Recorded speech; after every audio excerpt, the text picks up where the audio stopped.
spiritual master, our Srila Prabhupada, when he was leaving the planet, he was departing, he asked for that song to be sung. It's one of his favorites. Simply the names of Krishna, that's all, in Vrindavan. Okay, so yesterday he spoke about Lord Nrsingadev, and yesterday was Jayananda's disappearance day. And today is Lord Nrsingadev's appearance day, and so we'll speak about Jayananda.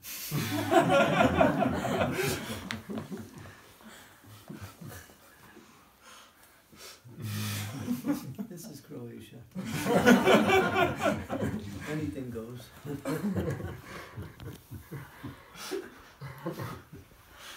We'll do a little reverse. On the request of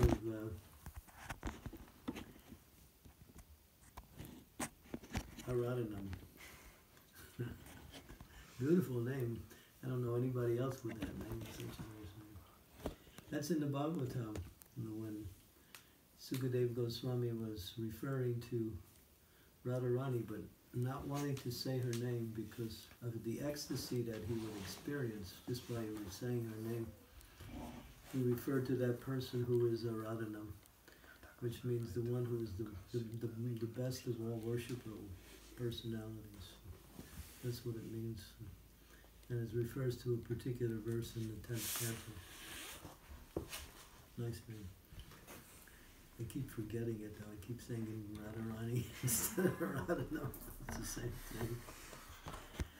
Okay, so Om Gyan Timidanda Sya Gnana Salakaya Chaksuru Militam Yena Tasmai Shri Guru Namaha Nama Om Vishnu Padaya Krishna Prestaya Bhutale Shrimakti Bhakti Vedanta Swami Iti Namane Namaste Saraswati Deve Gauravani Pacharane Nirvisesha Shunyavadi Pasyatya Deshatane Panchakalpa Turupishya Kriva Sindhuke Vacha Patitanam Bhavnebhyo Vaishnavebhyo Namo Namaha Shri Krishna Chaitanya Prabhu Nityananda Shri Advaita Gadadhara Srivastava Gaura Bhaktivinoda Hare Krishna, Krishna Krishna, Hare Hare, Hare Rama, Rama Rama, Hare Hare. So, one of the first devotees to join Srila Prabhupada's movement back in the early days of Krishna consciousness of 1967, I believe it was. The movement had just begun on the West Coast of America, in the area of San Francisco and Berkeley.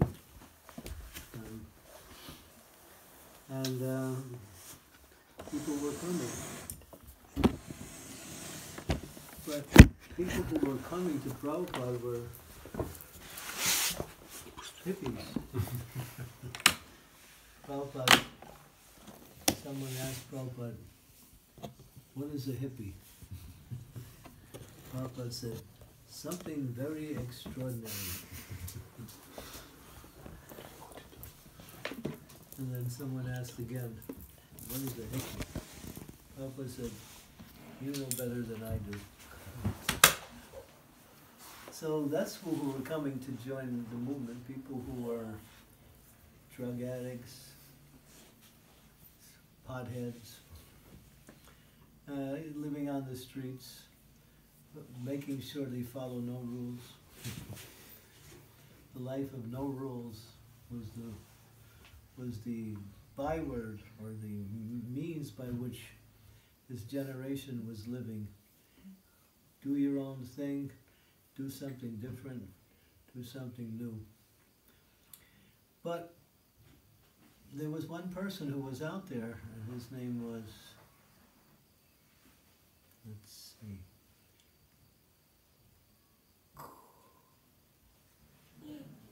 I can't remember his first name. Last name is Cole, K-O-H-L.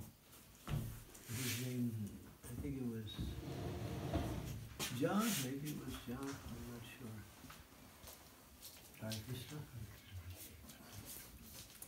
And he was a graduate of Ohio State University, and what they call a person who was straight.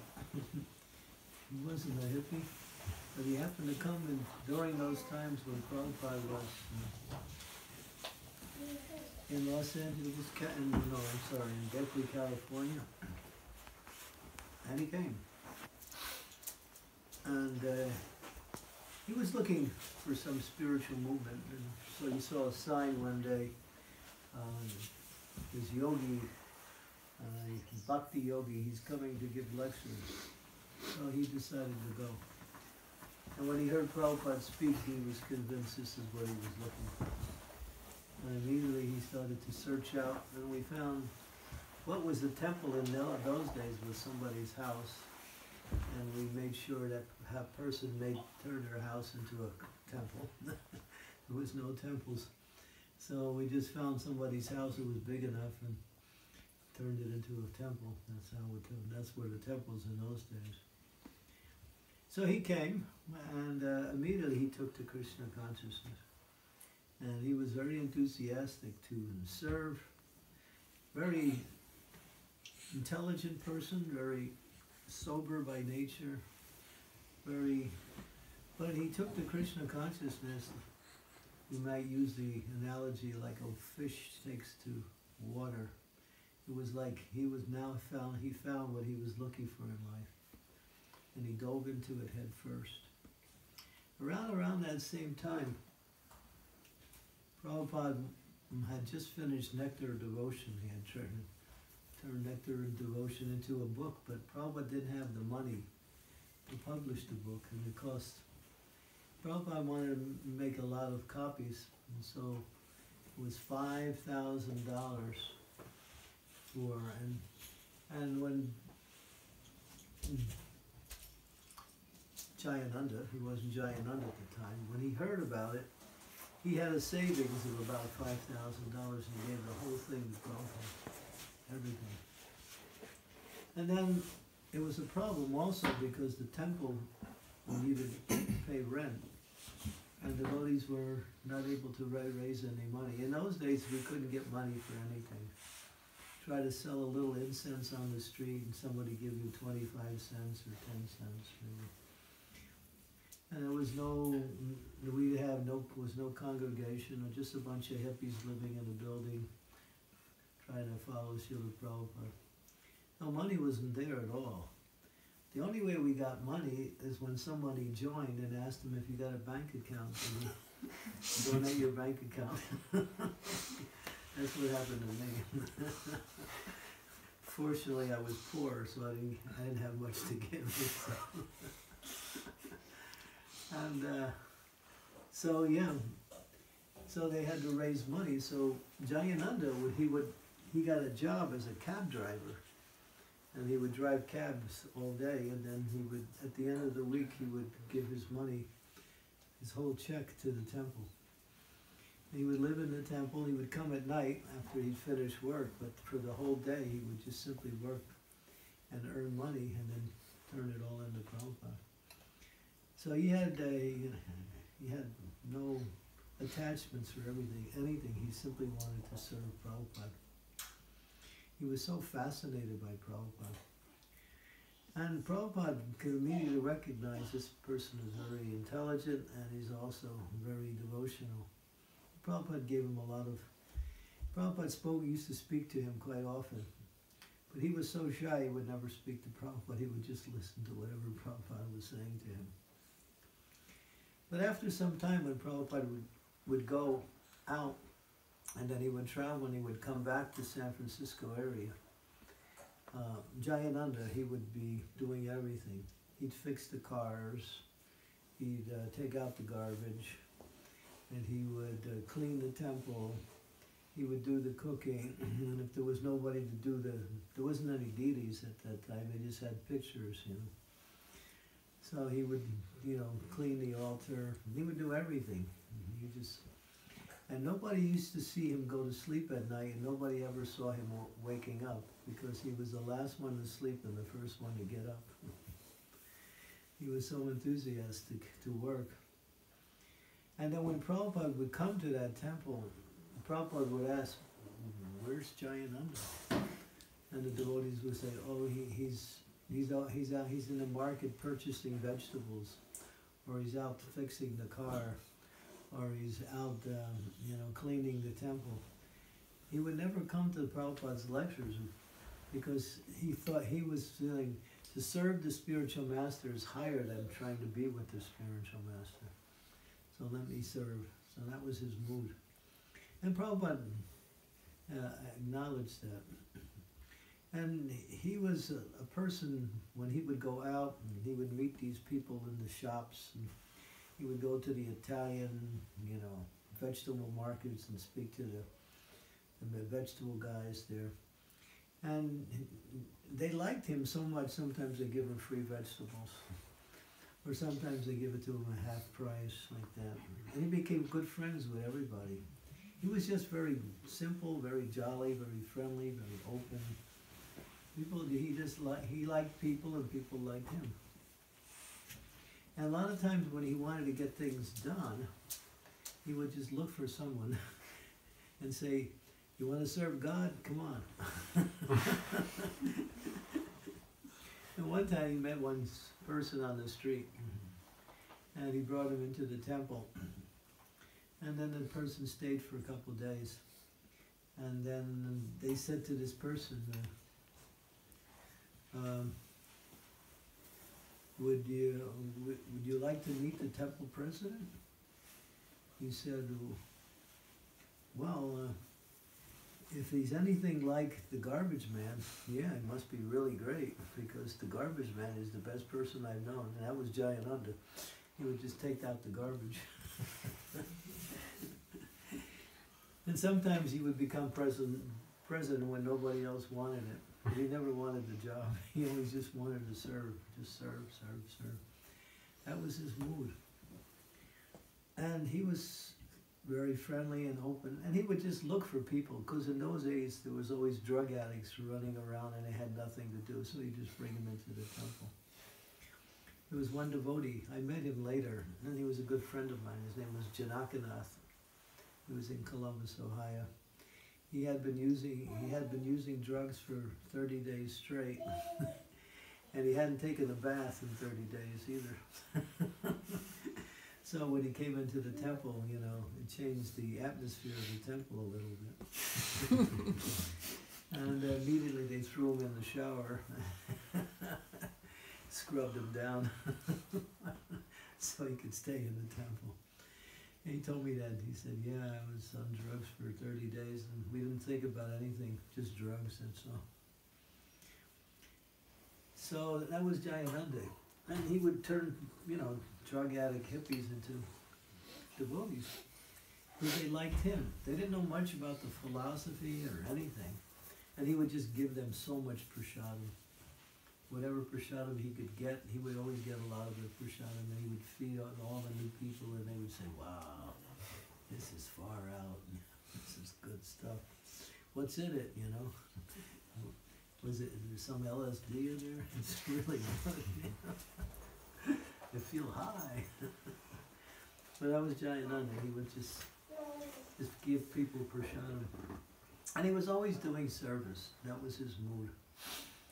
And then, of course, in 1967, Prabhupada started, 68, started the first Rath Yatra. And Jayananda built the first cart. He just got, I don't know what he did. He got some metal, some wood, and built this little box on the back of a pickup truck and turned it into a place where they could put the deities. They had the deities facing in 3 different directions. Subhadra was facing straight back, and Jagannath was facing this way, and Balaram was facing out, because there wasn't room to put him in a row. So, like that. Those were the first deities that were carved by Shyam Sundar. And you can go to the Berkeley Temple, and those same deities are still on the altar. They were worshipped. Shyam Sundar carved the first Jagannath deities. And so that was Jayananda. He would build the carts, and then he would help. He would find people sometimes when they were later on when he was doing this service of building the carts, and if they needed some help and there was no devotees around, he would look for somebody on the street and say, hey, want to serve God? Come on, I got some work for you to do. Yeah, why not? And we'd give them some work, and then they'd help build the Rath Yatra cart. So he was really friendly, open, had no ego about him. Everybody liked him immediately as soon as they talked to him. It wasn't like he was like a hard person to talk to. He was very open and friendly. As soon as he would meet people, they would immediately click. And even the merchants in the shop, they couldn't say Jayananda, so they would call him Johnny Ananda. Hey, where's Johnny Ananda? We haven't seen him in a couple days. How's he doing? So that was him. But, and when he would sit and chant japa, he would just, nothing else was going on. He'd just sit in one place with his eyes closed and just chant. And he'd sit there and chant his whole 16 rounds. After he finished his 16 rounds, you wouldn't see him the rest of the day. He was just out working, doing different services. He just loved to chant japa. And when sometimes, you know, in the old days, and it was still like that now, sometimes when devotees would get into discussions and start criticizing other devotees, if he was around, he'd immediately leave. Never listen to anybody's criticism. Never wanted to hear anybody speaking bad about another devotee. And as soon as he would hear, he would leave, and everybody would say, oh, Jayananda's leaving. We better stop criticizing. Or the other way around, sometimes he would be with them and they'd start praising him and he'd turn around and leave. He didn't like praise, he didn't like criticism. And one time someone asked him, Jayananda, what's the secret of becoming Krishna consciousness? He said, I don't know, I'm too busy doing service. I haven't had time to think about it. So that was Jayananda. He was absorbed in service. But he loved prasad. Oh, boy, he would like fill his plate up. You know, I mean, in the old days, that's the way we used to eat anyway. And the prasad was really good. Halavan, kachoris, and puris, and what else? What are those other things? I forgot. Malpura. Malpura. Malpuri, yeah, that was it too. And what are the things you dip into the chickpea flour on the outside? Pakoras. Pakoras, yes, yeah. Pakoras, we love pakoras, and pushpan rice, and what else? These were the favorites of the devotees. And Chapuri. chapuris. That came afterwards when we tried to save on the white flour. And sweet rice, wow. And halva, ooh, let's make a different kind of halva. Let's think of a new kind of halva. Blueberry halva, yeah. So it's a wonderful day to speak about Krishna when everybody's fasting. So I better change some stuff. So, yeah, he would eat big mounds of prasad, and you know, he just serve and serve and serve and serve. He always do the needful. And Prabhupada, every time Prabhupada come, he'd ask, where's Jayananda? Bring me Jayananda. So they would go find him and bring, Prabhupada wants to see you. Prabhupada wants to see me? Really? Yes, Prabhupada wants to see you, come. He was amazed that Prabhupada would even think of asking to see him. That's how humble he was. And after some time, for whatever reason, he came down with leukemia. But even when he was sick, when his body was, you know, giving him a lot of trouble, he continued his service. He didn't stop. But at one point, it was sudden, the disease became so bad that he couldn't continue his services, so they took him to the hospital for treatment. And while in the hospital, they would give him hospital food, and he wouldn't eat it. He'd tell the devotees, "Bring me some olive from the temple. Bring me some of those, the last offering with cheesecake."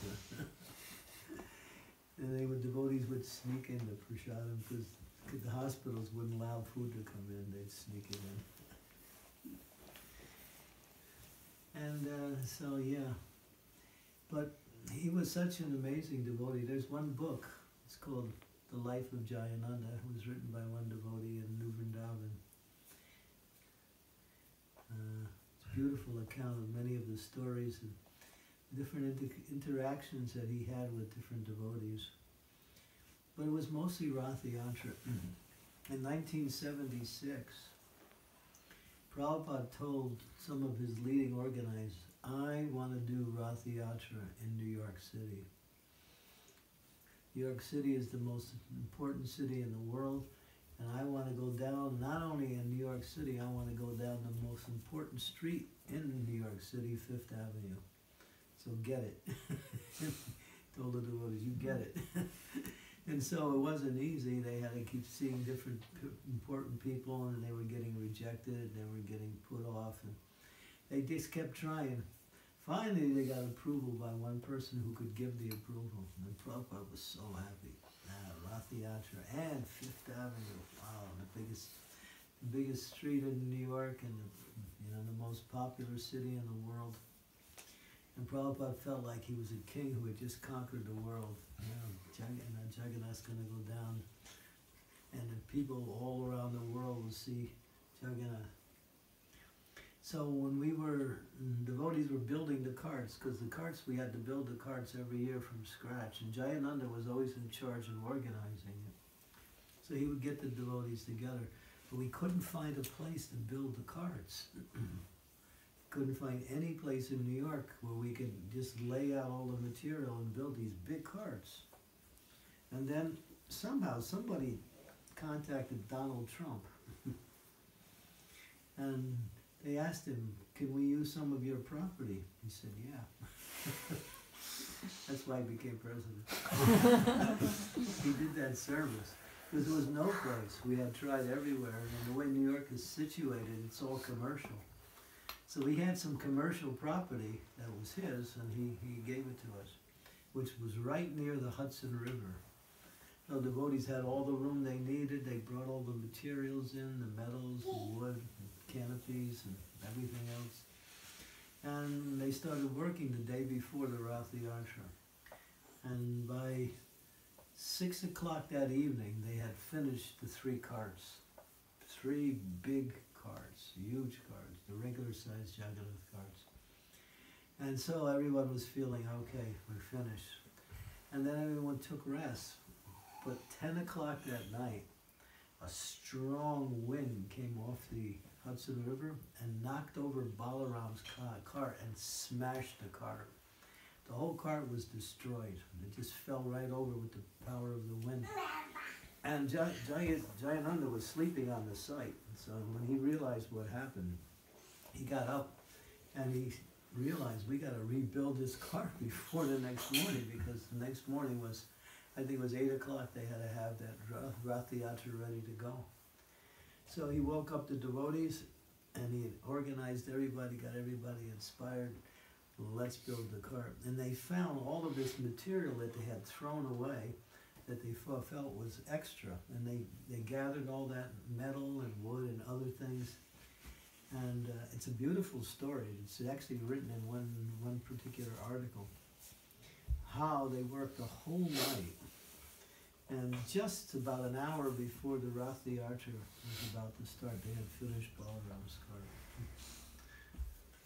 And then, because nobody told Prabhupada till after what happened, because nobody wanted to disappoint Prabhupada. So they finished the cart and that was ready to go. And that was a very powerful, my mother, she went to that Rath Yatra. And she said, she actually became what we say Krishna conscious. she saw this was so nice, this nice parade with all of these fancy looking idols. She didn't know what they were. Jagannath, Baladev, Subhadra. And so she told me that. I think I was somewhere else at the time. I don't know where I was. I wasn't there. And then Prabhupada, after that Rath Yatra was completed, Prabhupada, now my mission is complete. Jagannath down 5th Avenue in New York in a grand way. So Prabhupada was really, really happy, and he felt like a king who had just conquered the world. So making Prabhupada happy was the whole goal of Krishna consciousness. So Jayananda, he served so nicely.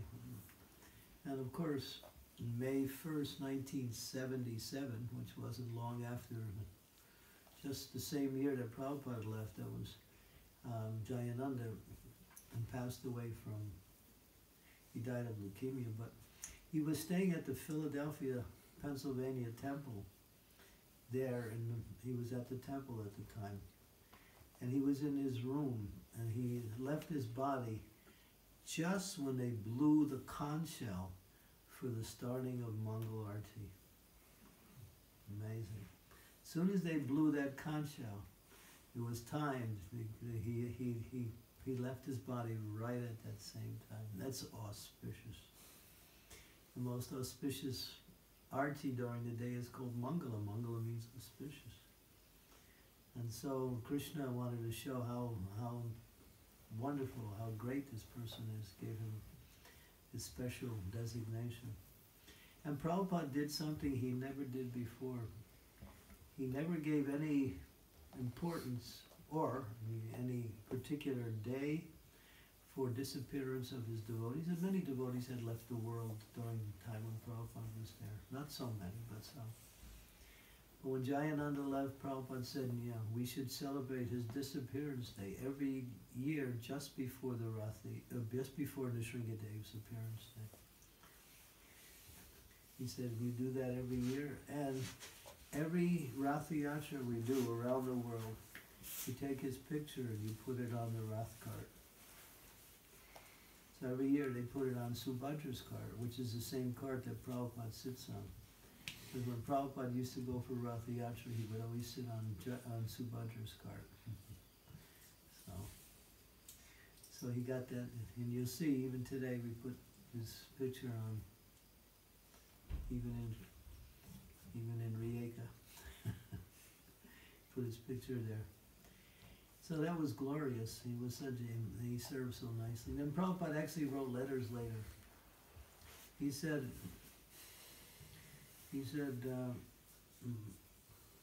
I was praying that Krishna would take him back to the spiritual world. And I think he has gone back to the spiritual world. But if he has not gone back to the spiritual world, then he's somewhere in the material world assisting Krishna in his pastimes. Because Krishna goes to different universes and performs his leelas, like he does in this universe. So he goes from universe to universe. So many times when a devotee who is very advanced but not pure, not fully pure, will take birth on the same planet where Krishna is and get Krishna's association, and then that will be the last life, and then the next life back home, back to Godhead. So Prabhupada said he either went back to Godhead or he was with Krishna somewhere in the material world. Very glorious.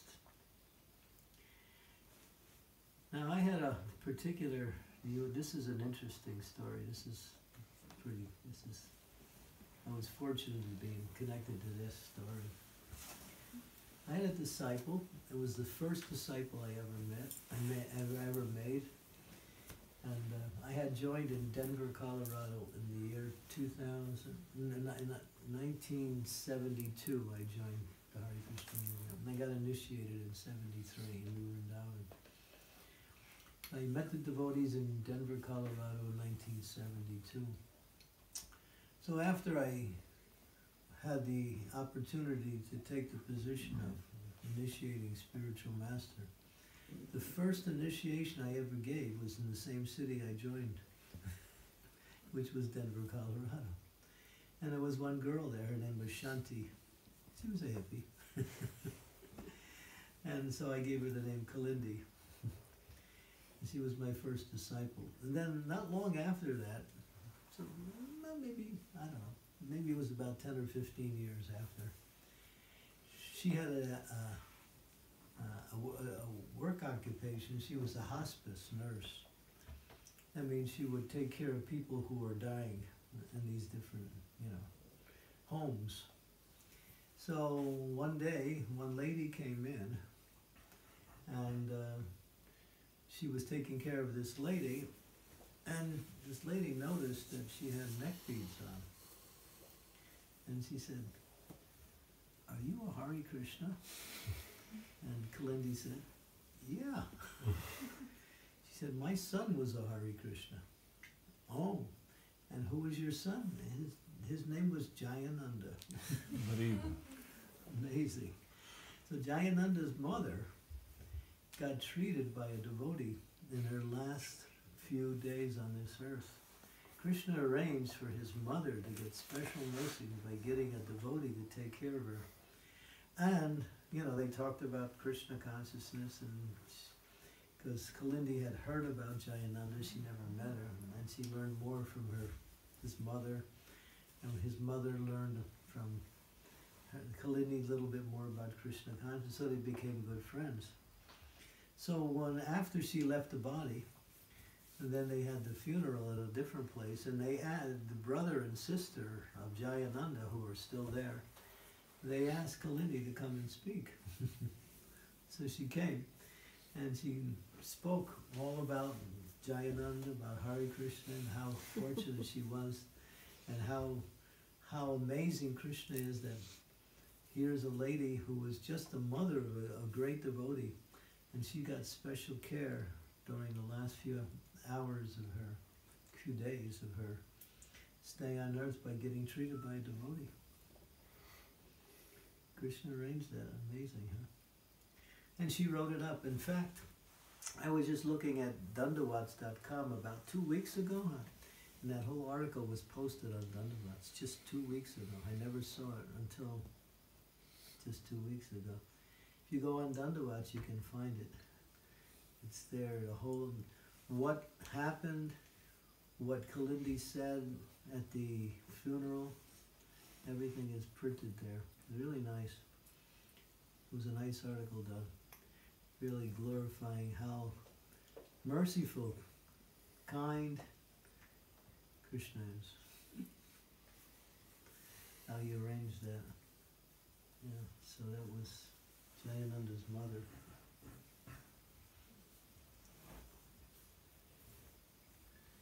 So there's many stories about Jayananda. Actually, I never met him. He was always on the West Coast, and I was always on the East Coast. So our paths never crossed, but I always would hear about from the devotees, how he would always work so hard to build the Rath carts and give all his money, do whatever he can, get vegetables to the temple. And when the local merchants, when they heard that he left his body, these were like people who he would go visit their shops and get vegetables from. When they heard, they actually started to cry.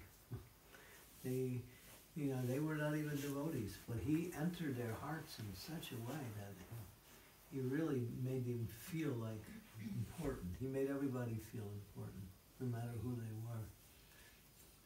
That was Jayananda. So yeah. I don't have much more. There's a beautiful book. It was written by a devotee named Ashok, and it's called The Life of Jayananda by Ashok. He wrote that book. And there's another one by Denista.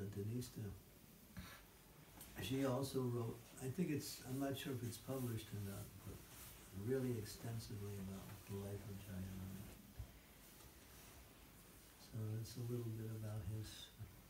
life. They say, and it's true, that if you serve Krishna, that's the best. But if you serve Krishna's devotee, that's even better. Krishna loves his devotee more than anything, and therefore if you serve or glorify his devotee, he becomes more pleased than if you glorify or serve him. That's Krishna. So we have an opportunity to speak something about Jayananda. Yesterday was his designated disappearance day. But the actual calendar day was May 1st, 1977, when he actually left the world. May Day.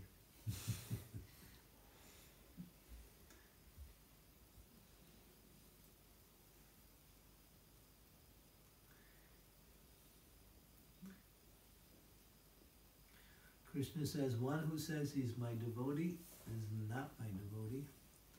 One who says he's a devotee of my devotee is actually my devotee.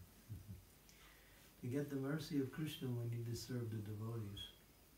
Service to the devotees is higher than service to Krishna. Because what can you give to Krishna? Prabhupada uses a nice example that a very wealthy person, very popular person, you give him something, he thinks, that's nice. You know, I got everything anyway.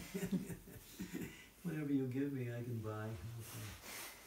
But if he has a son and you give him a little candy, or you make his son feel happy, oh, he's so happy. The father gets so happy and wants to do something for you, you know. So Krishna is like that. If you serve his devotees, he becomes more pleased than when you try to serve him. Of course, we should serve Krishna also. But we usually serve Krishna by serving his devotees. Gopi Bharta Padekamalayur Dasa Dasa Anudas. Lord Chaitanya spoke this verse, saying, I'm not a Brahmin, I'm not a Kshatriya, I'm not a Vaishya, I'm not a Sudra, I'm not a Brahmin, I'm not a Grihastha, I'm not a Brahmachari, I'm not Vanaprastha, I'm not Sannyas. What am I? Gopir Bhate Padekamalayur Dasa Dasa Anudas. I am the servant of the servant of the servant of the damsels of Braj. In other words, putting himself in the position, although he's the Supreme Lord, and he's also in the mood of the highest form of worship, Srimati Radharani's Bhav for Krishna, he puts himself in the position of simply wanting to serve others. And Chaitanya Mahaprabhu was very eager to do that. Well, after he came back from Gaya after receiving initiation, he was a changed person. Before that, he was Nimai Pandit, the arrogant scholar. And he would always challenge the devotees. He would go to Mukunda, hey Mukunda, what's the definition of liberation? Mukunda would give a definition, and Lord Chaitanya would say, go home and read your books and I'll ask you tomorrow again. And so anything they would say, he would always defeat. And then he would defeat their arguments. And then he would say, all right, I defeated your argument, now you defeat my argument. And they couldn't defeat it, so he would defeat his own argument and establish the original argument again. And then they couldn't defeat that, and he would defeat that one. And he was like, and all the devotees would get frustrated. They said, you're so proud, so arrogant. But then he would come, when he came back from Gaya after meeting Ishwara Puri, his eternal spiritual master, he was completely different. He would get the prasadam of the devotees, he would fold their clothes, he would wash their clothes, he would do all menial service for the devotees. So that was Jayananda. He was like that. He wanted to serve, and his service extended not only to the devotees but to people in general. He was too busy to read books. When Prabhupada would give a class, they would record it and then he would listen to the tape afterward, because he would always be doing service. So he went on, would like to hear what Prabhupada said, so he would listen to the tape later on. And when he would give a class, I actually have a recording of him giving a class. Oh. Yeah, it's really nice. And he would just say, you know, Krishna is the Supreme Personality of Godhead, and Prabhupada has come to give us Krishna, which is the highest form of worship, and we should be enthusiastic to serve Krishna. He speaks so simple. He didn't quote any verses or anything. He just speak from the heart, because he was realized in simply by his enthusiasm and his determination to serve. He just serve. He just liked to serve. It's like every time I come to Croatia, Malati Mala finds out. She calls me up on the phone. I'm going to cook lunch for you. I said, well, I already got lunch for her. She gets upset because she can't cook for me. But then she makes sure that to find out that she'll figure out one at a time she can put. She's always trying to cook something. She likes to serve. She likes to cook. She has that real tendency to want to serve the devotees. It's nice. So that service attitude is what brings us back to Godhead. Really. We may have so many other good qualities which are important, and we use them in devotional service. But what Krishna sees is how enthusiastic you are to serve. That's what Krishna sees. And that attracts Krishna. Our enthusiasm to serve. And when we serve with humility, when we serve when it's even difficult to serve, when it's not so easy, when we have to make some personal sacrifice to serve, that attracts Krishna's attention. And if we can bring somebody to Krishna consciousness, that's the greatest service. The Grihastas are in a good position because they can produce children and make the children devotees. That's like preaching. Yeah, when you have children and they become Krishna conscious, now you're making a devotee. So if you even if you don't go back home to Godhead, if you somehow fall short, if your child becomes a pure devotee, you go back to Godhead too. No, automatic. You hear that, Narayan? What did you? I've just been cursed. No, it's sometimes blessings look like a curse, but they're not like that. So yeah, it says that if you make someone a devotee and that devotee becomes a pure devotee and goes back to Godhead, even if you're not qualified, because you have brought that soul into Krishna consciousness, and then you go back to Godhead. That's how kind Krishna is. Very kind.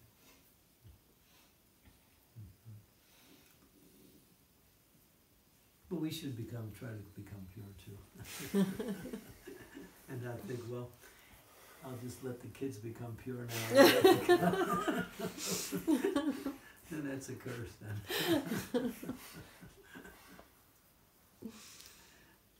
But it all depends on the attitude of service. So Jayananda was always thinking, what service is important, what service can I do? But he was always engaging other people in service also. He would always ask, can you do this, can you do that? Krishna needs this, come on, let's do it. And then if you serve, I'll give you a nice maha plate. So you attract people with maha plates too.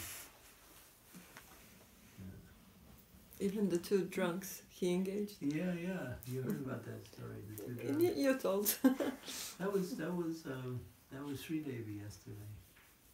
She told the story. The two drunks came. He got him to build the Rath Yatra cart.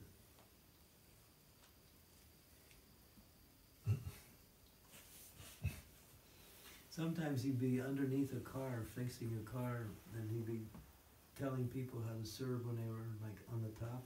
He'd be talking from underneath. He was always wanting other people to make sure that he felt it was more important to engage them in service. But they wouldn't engage in service. Obviously, he always understood. And I have to be the example. So he was the example for enthusiasm. And that would get everybody else.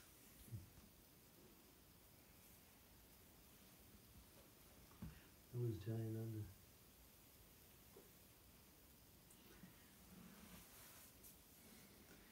So we say, we come to Krishna consciousness to learn, and then what do we learn? We learn to serve.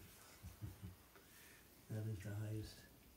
So devotees always be thinking, how can I serve? That is the mood of a devotee. Well, how can I serve? Is there something, service for me to do? And if there's nothing, chant Hare Krishna. Of course, we do that anyway, but service is our life.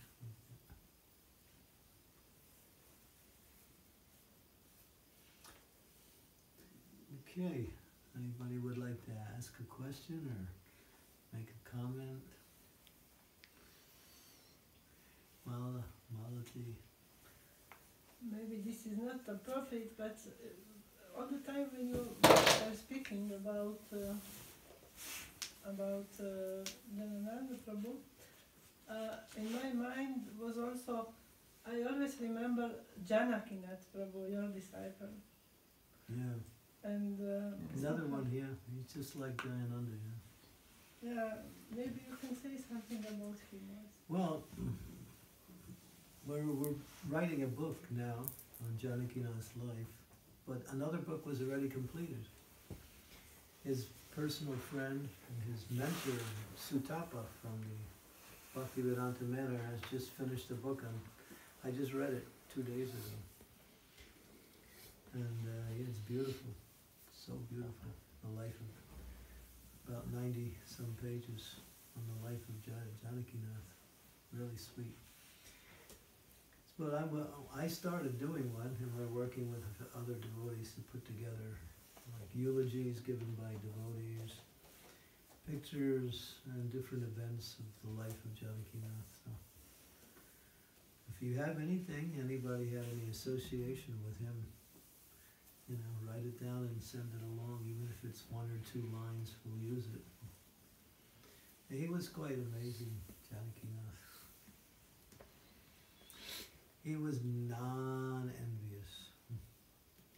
Couldn't find one speck of envy in him. And he had that same mood towards other people. He loved people. And as soon as he could walk up to anybody, even if they didn't know him, he'd know him the first time, and he'd start talking to them, and they would be relaxed. There's a term called affable. It's an English terminology that means one who is naturally very friendly. And he could be, I would travel with him, and we would come up to the counter to check in for the flights. And the lady or the man would be there, and he'd say, "Do you feel stressed out sometimes?" And they would say, "Yeah." Well, we got the solution. What's that? Well, we get here and we give him an app, and this app was, you tune into this app and it teaches you how to chant Hare Krishna. So he'd give him the app, like that. Or I would have my mantra cards, and I'd give him a mantra card. If you chant this, you'll be free from stress. All right, I'll give it a try. Thank you. So we'd meet people like that. He would just talk to people. And sometimes people would come up to him and just start talking to him.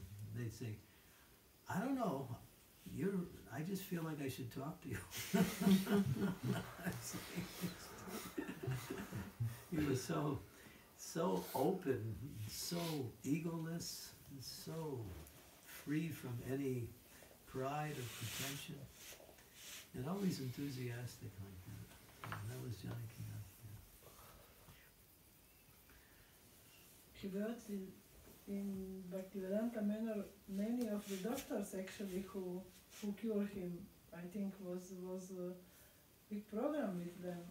Well, he started he started something that nobody ever did before.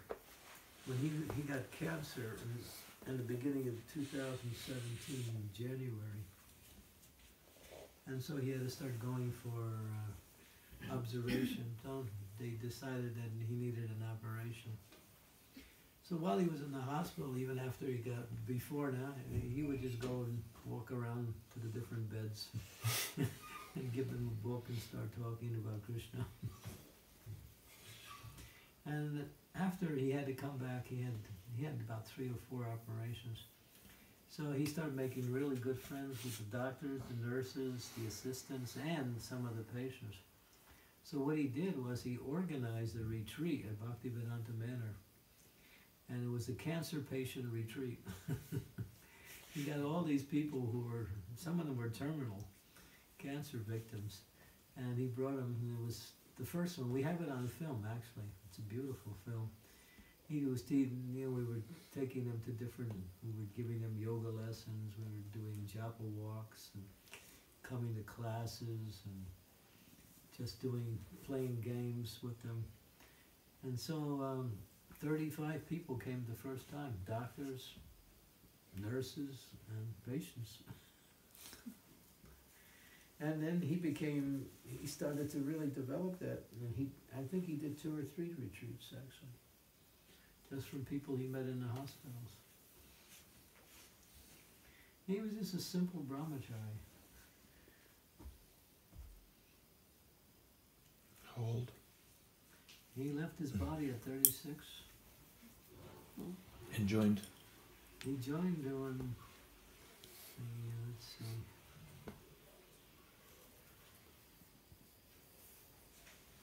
The first time I met him was, I was going to Bhaktivedanta Manor, and I needed a driver, so they sent me him.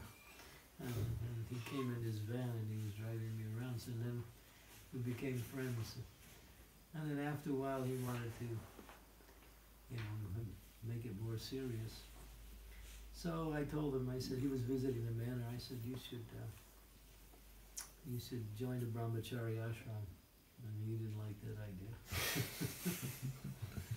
But then, I wasn't gonna change my program.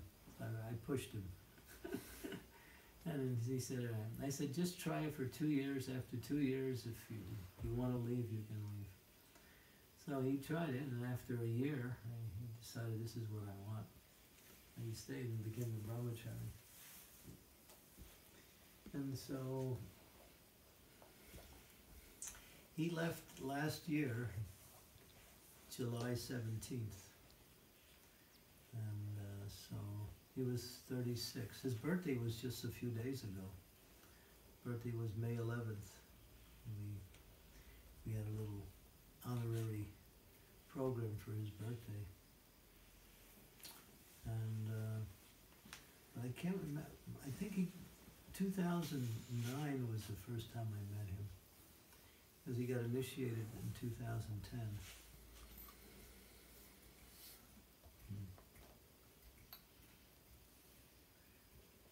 But even the mistakes he made turned into something good.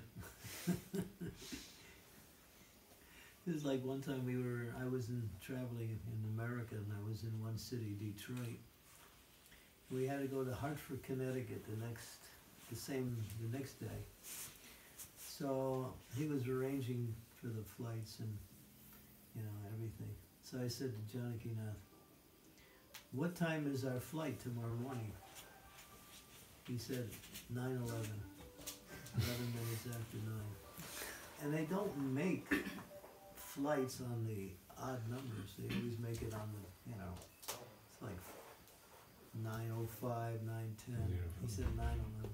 And I thought, I liked the idea because I wanted to leave later, because I was thinking, I hope it's not an early morning flight. But then the next morning, when I was chanting japa, I thought, I gotta ask him again. Are you sure it's 9:11? Yeah, Maharaj, 9:11. All right. So we went to the airport, we got there, And they said 9/11 is the arrival time of the flight. So the flight's already taken off. And so and I had a program that night in Hartford. It was a Sunday feast program. So they were expecting me. And I was traveling with another devotee named Shiva and Janagina. So we did a little talking to the, airline personnel. They said, well, we do have a connecting flight. It's coming up very soon. And I was supposed to get there 11 in the morning and have lunch, but they said, well, this flight will get you there about 3 o'clock. And I said, well, 3:30 is when my program starts. So I'll take it. They said there's only one seat available on this flight. So the devotee said, Janakinath, and she said, you go, because you have to give me. It's all right, I said, all right. And then they said, well, do we have any standbys? They said, yeah, we can give you these other persons standby status. So I got on the flight, and just before it was about to close the doors, both of them walked on the flight. They got on in standby somehow. So there we were. So and then we connected. We went to another city. We went to Charlotte, North Carolina. And we had to wait for the next connecting flight to go to Hartford. And while we were in the terminal, Janaginath started distributing books, and she was starting to talk to people. And we just distributed like about 5 different books. I gave out some mantra cards. People came up to us and said, who are you guys, Because we were like dressed like this. Oh, we're Hare Krishnas. I heard about you guys. What do you do? Well, we chant Hare Krishna, okay? That's all we do, really. And so it turned out to be a wonderful mistake, apparently. Because all these people who we would have never met, we met and we gave out books and we gave out mantra cards and turned into so even when he made a mistake, it turned out to be good. And we got there just in time for the program to start. I didn't have any time to eat prasadam. And because the lady who cooks there, she's like one of the best cooks in the movement. Oh my God. I hope there's some left over. But they cooked this big feast at night. So I went through that whole program, did the kirtans, gave my lecture. And then about 9:30 at night, the Sunday feast. So we took the Sunday feast. It was great. It was worth waiting. And then we had to drive 2 more hours to get to our destination. So we left Hartford and drove 2 more hours. I got to where I was going 11:30 that night. And I think we took rest at 1 o'clock in the morning that night. It was just an adventurous day. So what he did was his so-called mistake was actually an opportunity for additional preaching. It was good. It was nice.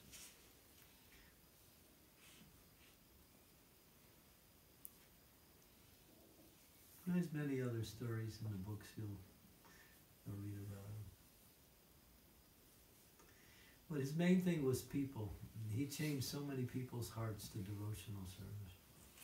People who were not so serious became serious. People who were just new, they became interested in Krishna consciousness.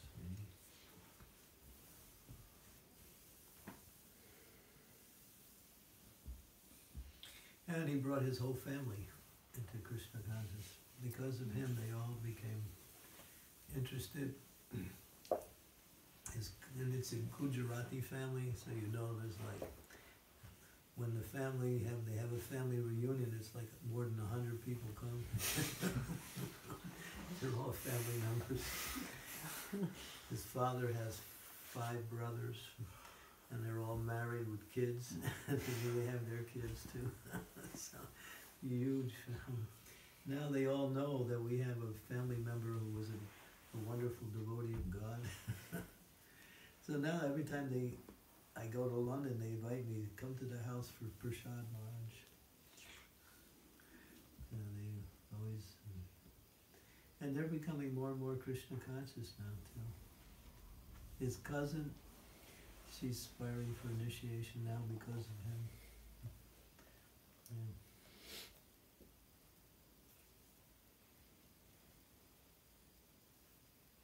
And the way he left the world was quite miraculous.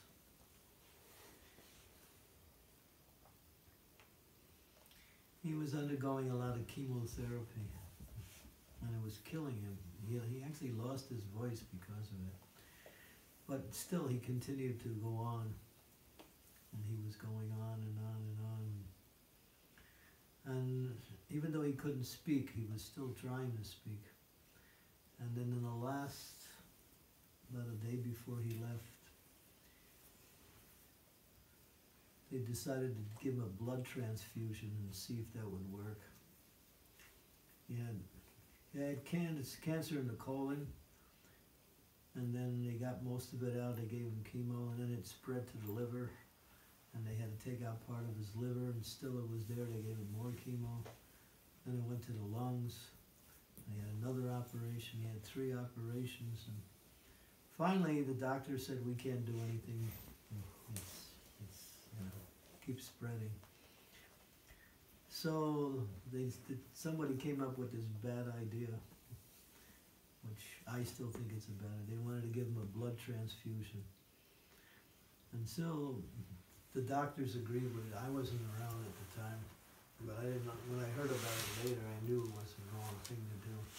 Even some of the devotees there didn't want to do it, but the doctors thought it might work. And as soon as after that, he was finished. But when he was at the hospital, and he was just getting to the last minutes, the most amazing thing happened. He was going through, she was in tremendous pain because he wouldn't take any painkillers. Because it says pain burns off any karma, so he wanted to be free from all that. So at the end, all of a sudden, he sat up in a lotus position like this, and with his eyes closed, he just went like this, and a big smile came on his face, and in the whole atmosphere in the hospital, and even the nurses said, "We didn't experience anything like this." The whole room changed, and it became so nice. And with a smile on his face, sitting in a lotus position, he left. Powerful, amazing. And Krishna took all the pain away the last minute, and he was just able to focus completely on the Lord. And then in that state he departed. And he departed at a most amazing time, because there's a time right after the Rath Yatra in Jagannath Puri, there's a period that anyone who leaves their body, it's a week period, during that time, they're guaranteed to go back to the spiritual world. He left within that 1 week period. Krishna arranged it. Huh? Pretty amazing. July 17th last year, yeah. I was in Italy going to Shravanam Kirtanam during the time. And I was going to, the next day I was going to fly to London to meet him and see him before. I knew he was going to leave soon. But the day before I left, it was a Sunday, and I was in Kirtan. And I was leading the Kirtan. It was a Guru Puja, it was the morning program. And as soon as I finished the Kirtan, Avaduta came up to me and said, "I gotta speak to you." And I said, "Uh-oh." He didn't even have to speak. I knew something was wrong. And then he told me, and immediately I just made arrangements to leave.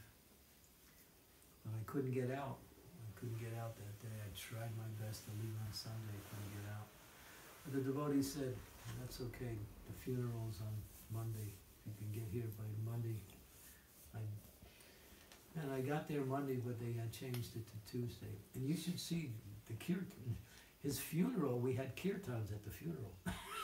Devotees are jumping and singing and smiling at his funeral.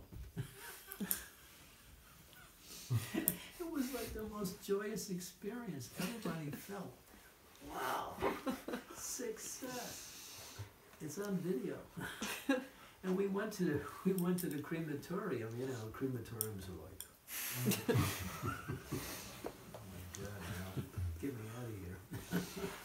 And so we were in there, and devotees, they allowed the devotees to do kirtan in the crematorium. And the place was joyful. And people who were coming for their next, their own relatives, and, they were thinking, we in the right place? Who are you guys? It was just amazing. His departure, and when he departed, I actually felt happy. It's only now I feel more, the pain of his disappearance. Separation. Huh? Separation. Now I feel it more, really strong. But before I didn't feel it. And I felt, when it happened, it was just like success. He made it. His life was complete. That was the feeling of everybody. And you can see the kirtans, and we put it on video. And something happened, and not too many of the people know this. But the devotees in Bhaktivedanta Manor, they asked some of the devotees in India if they could get some remnants from some of the deities, and we got remnants from some of the most important deities all around India. Radharaman, and who else? Oh, so many important deities. We got cloths and mukuts and Tulsi garlands and so many things. All of this came just in time for the, and we had a big program right outside the manor, and he's laying in the casket, and we're all having kirtan around him, and they're asking me, they're giving me these different items to place it on his body. So they're handing it to me, so I'm handing it up. And then at one point, towards the end, when we almost used all of them up, I noticed something that wasn't there before. He was laying there, and a small little smile came from the corner of his mouth, and I could see there was a change in the body. He started to smile. Little, but it was noticeable. And you can see me on the tape because it's recorded. I said, "Did you see that? Did you see that?" I said, "What?" He's smiling. So, I think Krishna arranged something. In other words, he seemed to be pleased with the devotees. It was a wonderful turnout. Hundreds of people turned out. It was an amazing departure. And his parents, his mother and his sister, his mother can't speak good English, but his sister was there, and she said, both my mother and I both felt we're not coming to a funeral, we're coming to a wedding. And they also felt there was something really good about this whole thing. It was joyful. Even the family members. That's how he affected people. He affected people so deeply. I hadn't traveled for a long time, and because of his departure, I traveled. And I wanted to travel, so he made arrangements for me to travel. And then this year, I'm thinking, I have to go to India. I really want to go to India. I haven't been to India in 2.5 years, so I'm going to go to Mayapur. And then Sutapa calls him up and says, we're going to do a ceremony to take Janaki Nath's ashes to the Ganga in Mayapur. We want you to be there. I said, wow, thank you. I have a reason to go. And so I got my 1 month visa, and I went.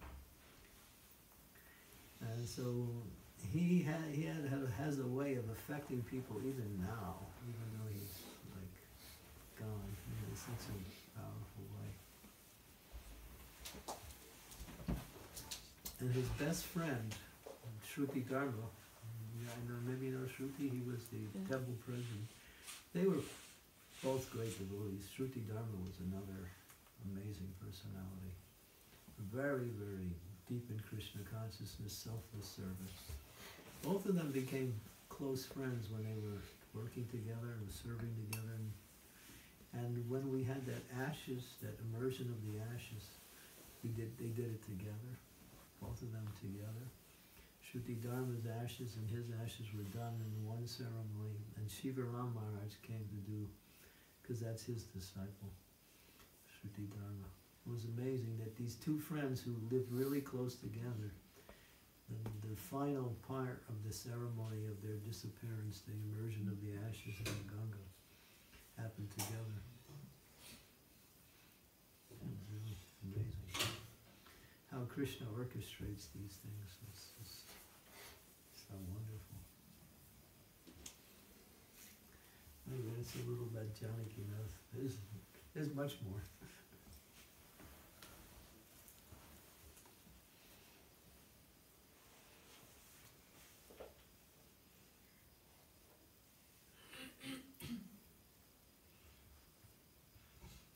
You know him, right, Malati? Yeah, you know, when was also your disciple retreat in London, we were invited, which year for? 2019? No, it was before 2016. Oh, okay. In Manor. In the Manor, okay. Yeah. Oh, yeah. And he was there, and somehow he was so, I don't know, so special. He was making jokes, but not stupid jokes.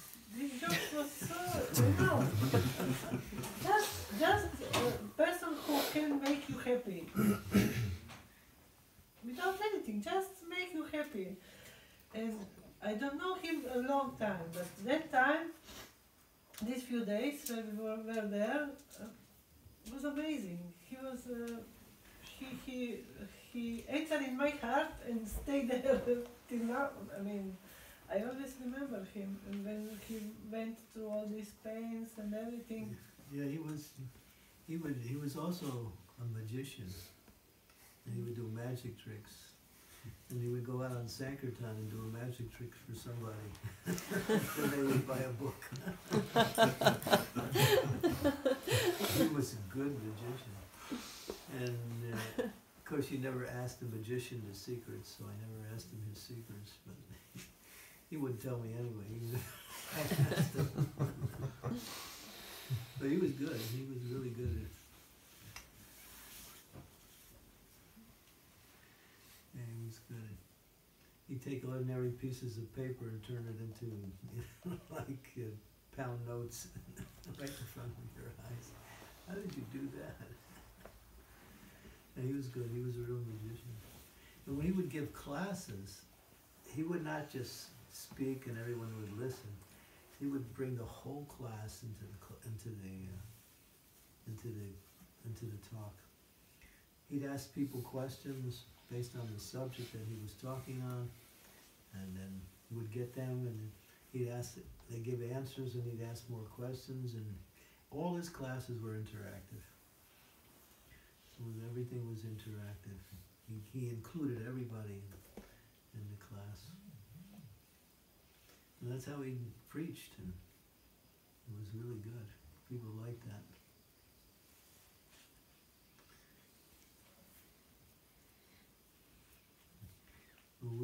Another time we were traveling, and I had to go from Cleveland.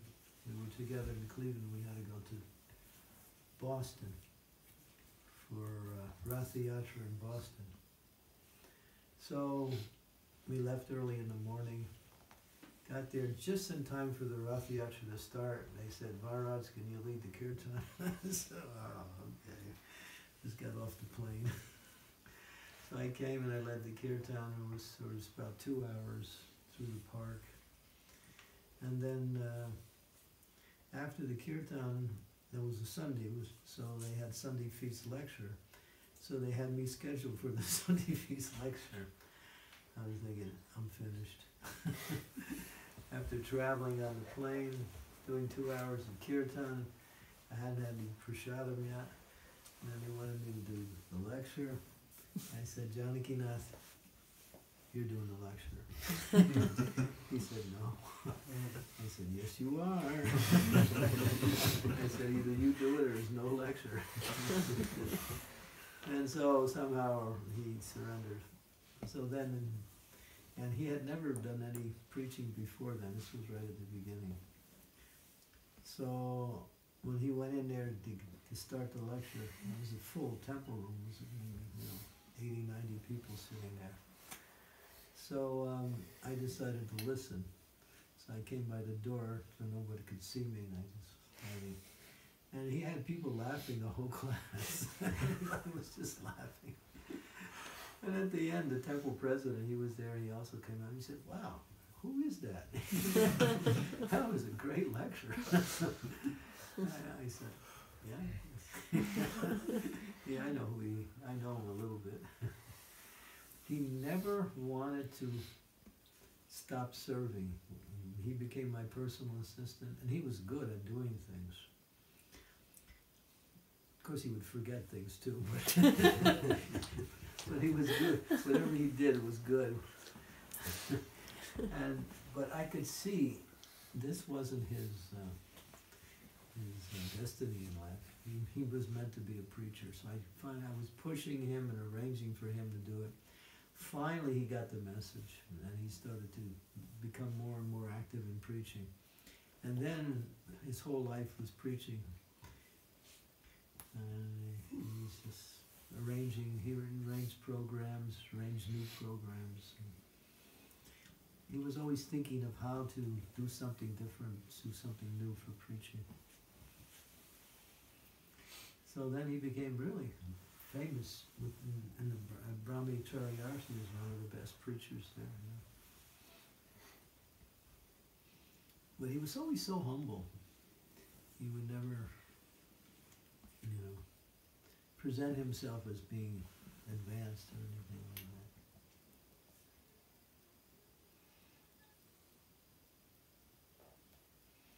You'll learn more. The book I read just 2 days ago was really amazing. It gave me a really great insight, because this is coming from a devotee who lived with him for many, many years and knew him really well. He was both his friend and his teacher at the same time. If you know Sutapa, I don't know if you know him. He's up for sannyas. He stays at Bhaktivedanta Manor. Yeah. Yeah. You know Sutapa, right? Yeah. Yeah. He's written 10 books already. Different books, mostly on Krishna conscious.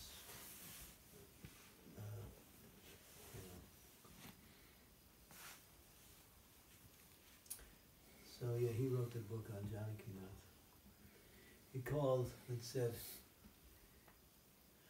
Its title was Loving Life, Embracing Death.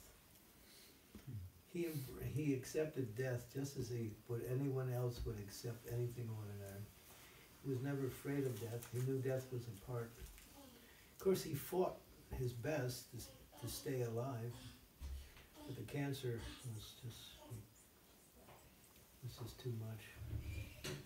I wanted to get him out of that, allopathic treatment, and I had arranged for him to go to an Ayurvedic doctor, a clinic in India, which is one of the best cancer clinics in India.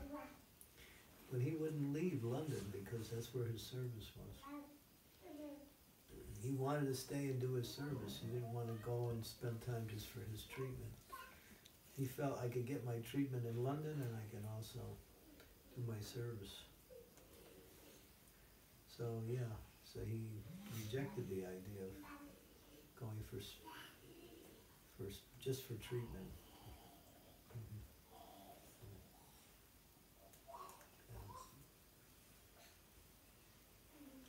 Yeah, he was young. He was only 36. That's young. Shiva Ram Maharaj wrote something really beautiful.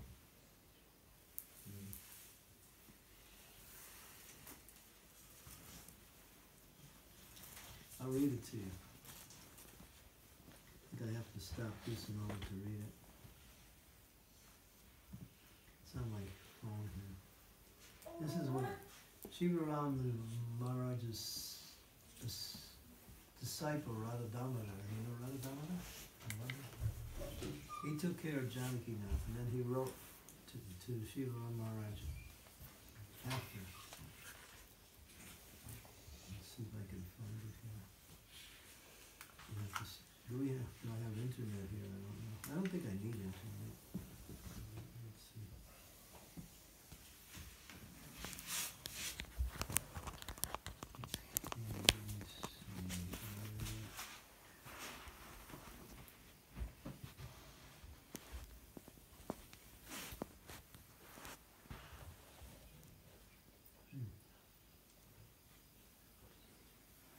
Can't seem to find him.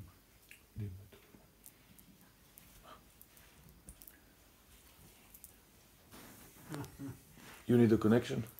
No, I just can't seem to find the name. The name is not coming up here. I'll just have to go down the list. It's here. Oh, here it is. Oh, that's why I'm hitting the wrong keywords. Let's see.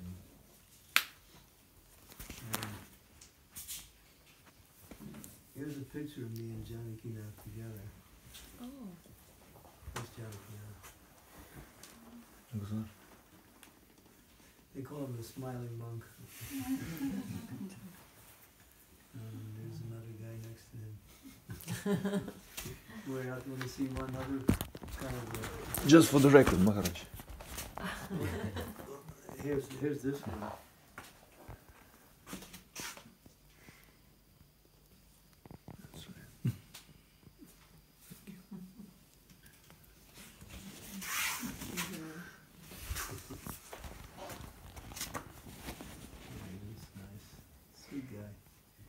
So I'm going to read what Shiva Ram Maharaj writes. He's responding to You know? disciple. So Naran, seems that Naran She remembers recognized him.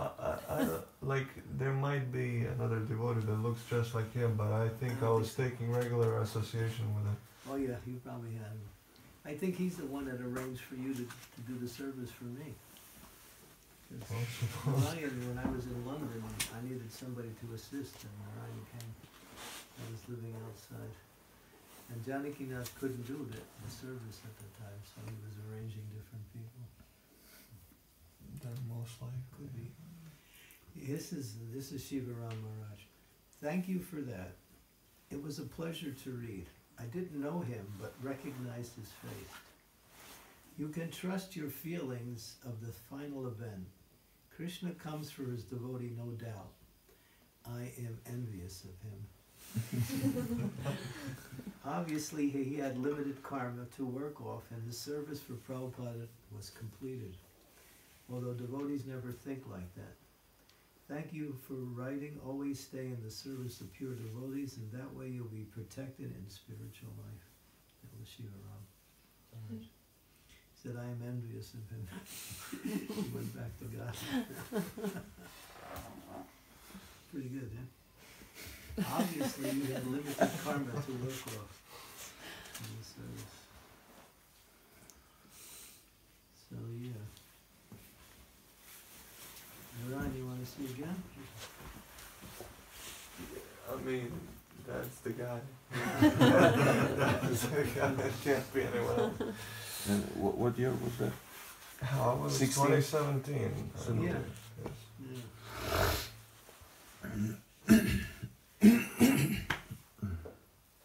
Yeah, We have actually a lot of pictures of him in different situations. So that'll be part of the book. Yeah. Malta, you can write what you said today. Just put it on paper and we'll include it. I'm not good writer, Maharaj. You can speak it, somebody will write it for you. Yes.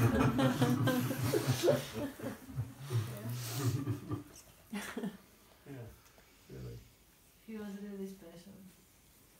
Yeah. They call him the smiling monk. Yeah. He was making from also things, nothing, but he was making so special something, like, I don't know how to explain. Regular things he will. Yeah. Just being around him, that's what you're experiencing.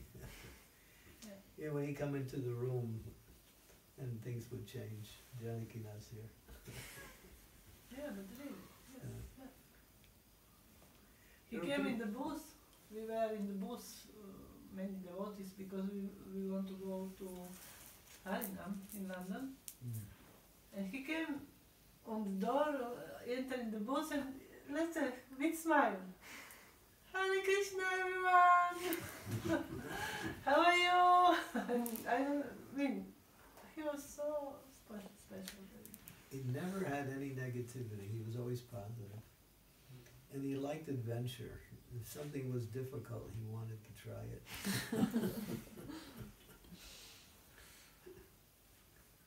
Was raining, day was not nice. Weather was so clouds and raining, dark. But somehow he made everything shiny. like it's not no rain, no anything. It was so special. Yeah. He was completely, they would always say he's completely non-envious. He just takes people for who they are and accepts everyone like that.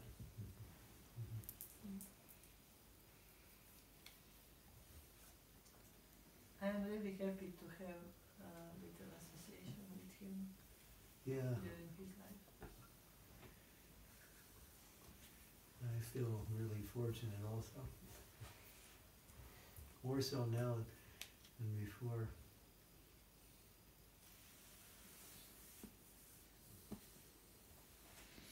And this next book we're going to include, and they have these different apps where you can push on it and you can connect to a video through the book. So we're going to play and show some of the videos like that. So we're just starting the book, so it's working. But the other book, the first one is done, and that'll be printed within the next month or so. So 2 books. Okay, so Sariva, no, we can't sing that. I can't get no satisfaction, that's the book.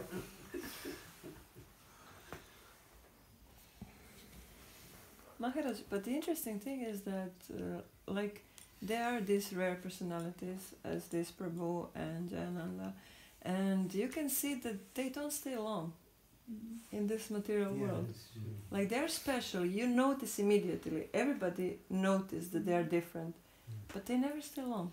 Yeah, they do what they have to do and they go. Another person who was like that was Bhakti Tirtha Swami.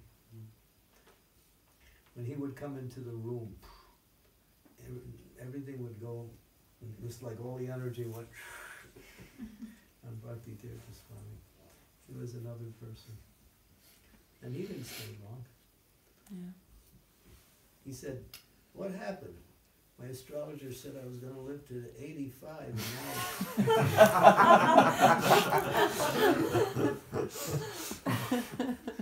he told me that. What can I say? I said, astrologers are not like they used to be. He left 55. He left 55.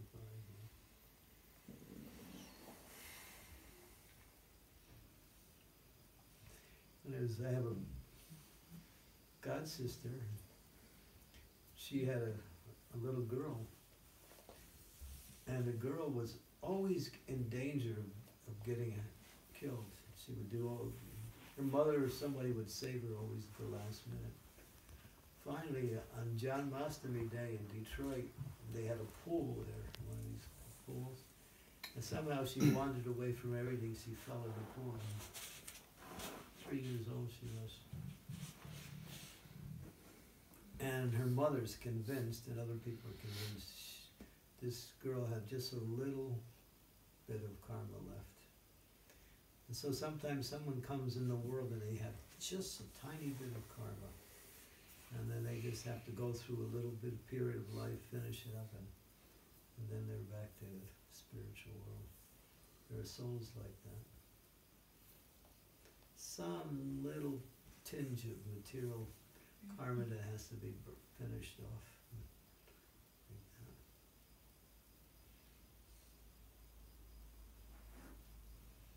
Yeah, I mean, for 2 hours, I sat down listening to the life of this little girl.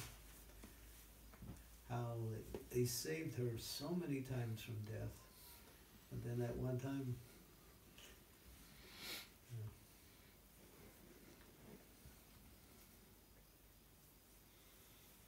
the death for a devotee is not bad. The greatest fear is wasting time. Time is the most precious thing. Using your time to become Krishna conscious, so when death does come, you're ready to go back to the spiritual world. Death is a doorway to eternal life. It's a part of life also. No one can avoid death. The thing is, what are we doing now to ensure that when death does come, we'll be ready to go? Because many people say, well, I'm not ready to go yet. When death doesn't listen to that. So we have to use our time to become Krishna conscious as much as we can. And that time is Krishna's grace. It gives you that much time. We use it, and then when we can see death coming, we'll say, okay, thank you. I'm ready to go. But it's hard, because hardly anybody's ever ready to go. But those who get the warning, like a disease is a warning, and sometimes devotees get warnings that time is getting short. Like Tamal Krishna Goswami, when he left. He knew he was going to go soon. He told one of his disciples, the day before he left the body, he said, I'm leaving, so please take my last bath in the Ganges for me. He was in Mayapur. He said that to his disciple, who was there also. Sometimes great personalities, they know time's up. It's just a matter of very soon it's going to be all over. Like Gopi Paranandana, of course you remember him. Mm-hmm. He opened his door the day before he died, and he saw there was a black snake sitting right by the door, which indicates death. And then Krishna gave him a warning. Yeah, if one is perceptive enough, you can actually see the material energy and what will happen next. You know, there's people who have very good perceptivity, and they can understand what will happen next just by perceiving the atmosphere. Because everything is arranged. Past, present, and future is already there. It's just that we have to experience it, that's all.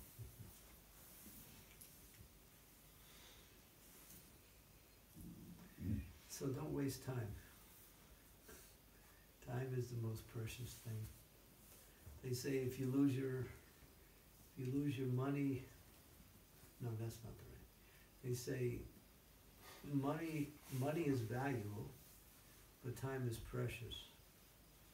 You can get money, you can lose money, and you can get it again, but time goes in one direction.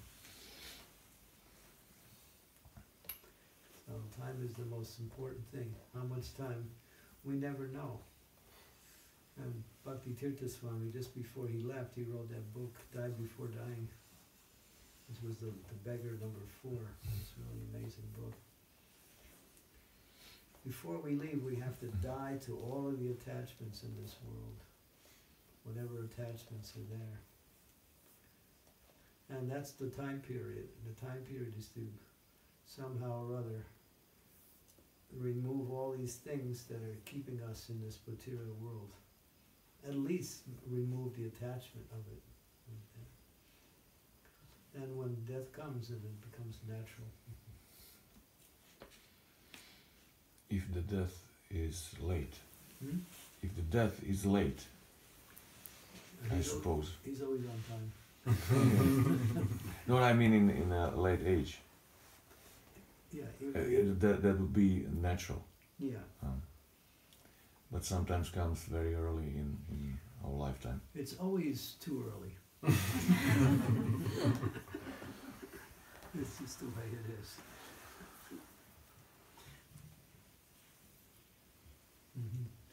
Maharaj, can you please give some example of attachments? For example, what is attachment for the person, attachment for the house, for the car, but for sure is something more which you can... Well, Malati Mala cooks this big banana bread and it tastes so good, and I had enough, but I keep eating it anyway.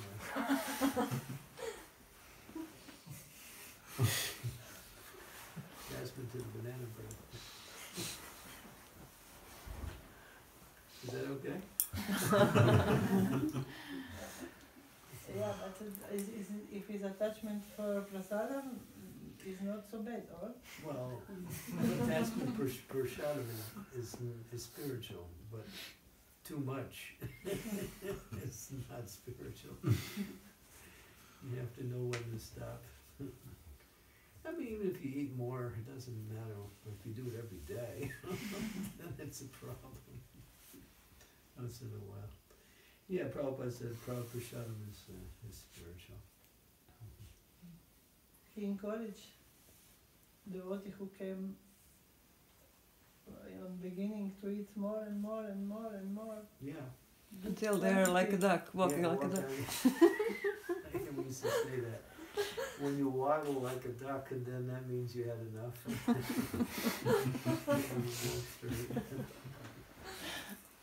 He said that prasadam change the person, and this we can realize that is true. It's very true. I hear many, maybe not many, but few examples where people was very heavy, very against Krishna conscious and everything, and then, for example, parents of some devotee. But somehow they accept prasadam, and this devotee feed them with prasadam. And in 1 year or 1 year and a half, they change completely. Yeah. They are not anymore against. They are. Some of them start to be devotee. Yeah, we start reading the books. Yeah, many things happened. Well, Prabhupada said, the chanting of Hare Krishna is our weapon, and prasadam is our secret weapon.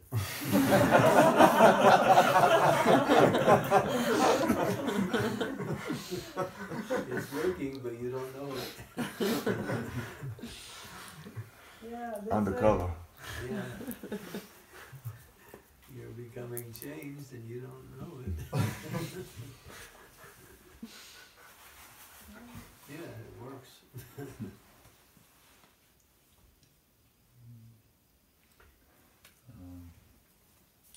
Topic about attachments. We have now situation now, we live from Ukraine here, And first in my life I realized, how much attached I am to Ukraine, to my home, and something like this. Yes, I never thought I have any patriotic feeling in my heart, but now it is. So, I see the attachment just right now in such a situation. And I think, okay, now I can see it. And I think it's something I can do with it. Maybe. But there is, I think about there is much more attachments in my heart that I can see now. Because I just live with them and I just don't realize they are in my heart. Only now, like the same example. So the question is, it just, it's coming the right time where I can see it, or I can make some special. When you're forcibly cut off from your attachments, then you start to recognize them. Before you don't see them, you think it's just normal. Yeah. But now you develop some new attachments. The old ones. But get attached to Krishna now. It's good.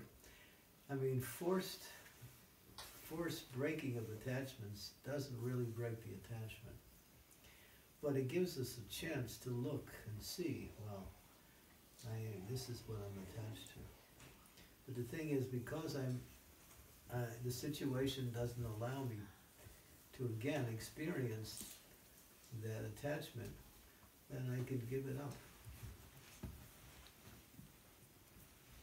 It becomes easier to give it up now. What about another attachments that I cannot see now because I live in them? Stick around, you'll get them. If you really want to know your attachments, ask somebody who knows you. That's how you find out. Somebody who knows you well, they can tell you your attachments.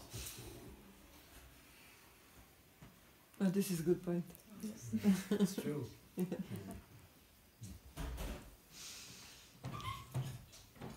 Somebody who knows you well, not just knows you good. His wife. Yeah. And then you can think, are you sure?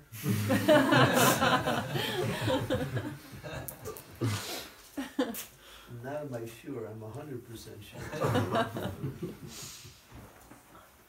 Yeah, because we have a tendency to not notice because we think it's just part of life or normal. But it's our attachments. But Krishna is so kind. If you are engaged in devotional service, he lets you see them, and he also gives you the intelligence how to get over them. And then you have to accept. But the easiest way is just get attached to Krishna more. And when you don't have to break attachments, but you replace attachments with real attachment. Because you can't be free from attachments. You have to be attached to what is beneficial, and what is spiritual. That attachment's good.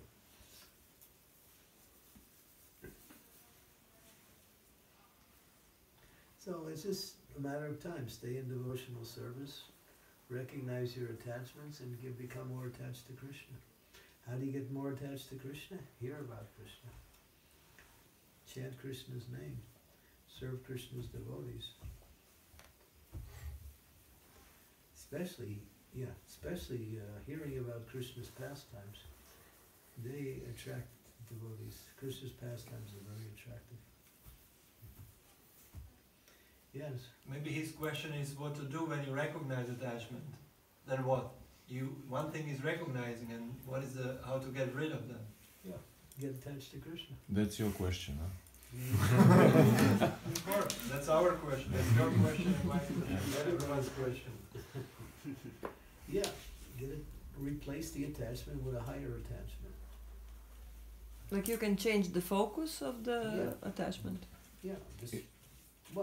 sometimes we use a simple example. If you haven't eaten for a long time and you're hungry, somebody brings you some dried chapati, you'll take it. But if somebody comes along with a nice feast, and you push the chapati aside. Oh, So okay. when something is better, you accept that over something that is less. So there's a higher, better attachment. When you attach to Krishna, you actually develop knowledge, you develop happiness, you develop peacefulness. When you're attached to material life, it just gives you trouble, that's all. There's a little happiness there, but that happiness is small in proportion to the struggle you have to go through trying to enjoy that attachment. Basically, impression over impression. Yeah. Over bad impression or not. Yeah, well, positive. attachments create impressions. Is it not like Srila Prabhupada used to say when new people are coming, then you just say to them, you know, no fish, eggs, and you know, meat and whatever. But in their heads, there are a lot of preparation out of that. And then he said, you cannot just take it out. You have to bring like 11 preparation, you know, and make a new impression Okay. so they can handle. Yeah, Yeah. yeah. That works for all of us. Yeah. It becomes more subtle as you make advancement. Our attachments are more subtle. They're not so easily seen, but they're there. Maybe attachments to being praised, being attachments to being like known as a nice person. I'm a nice person. But if somebody doesn't tell you that, then you think, don't they realize who I am?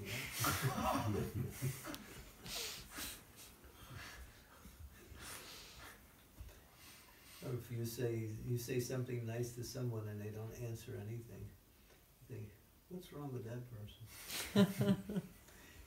They might just be breaking your attachment because you want something in return.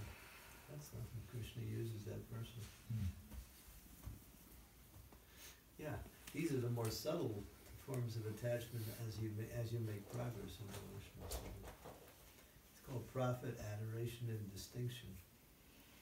Wanting to be recognized, want to be liked, wanted to be honored, want to be served.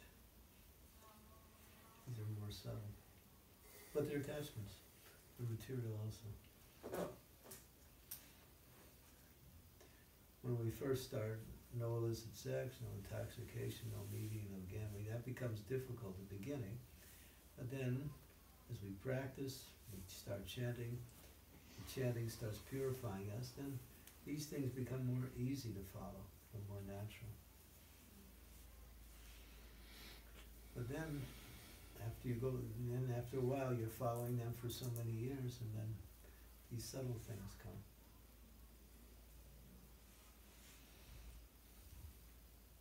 Can't see them.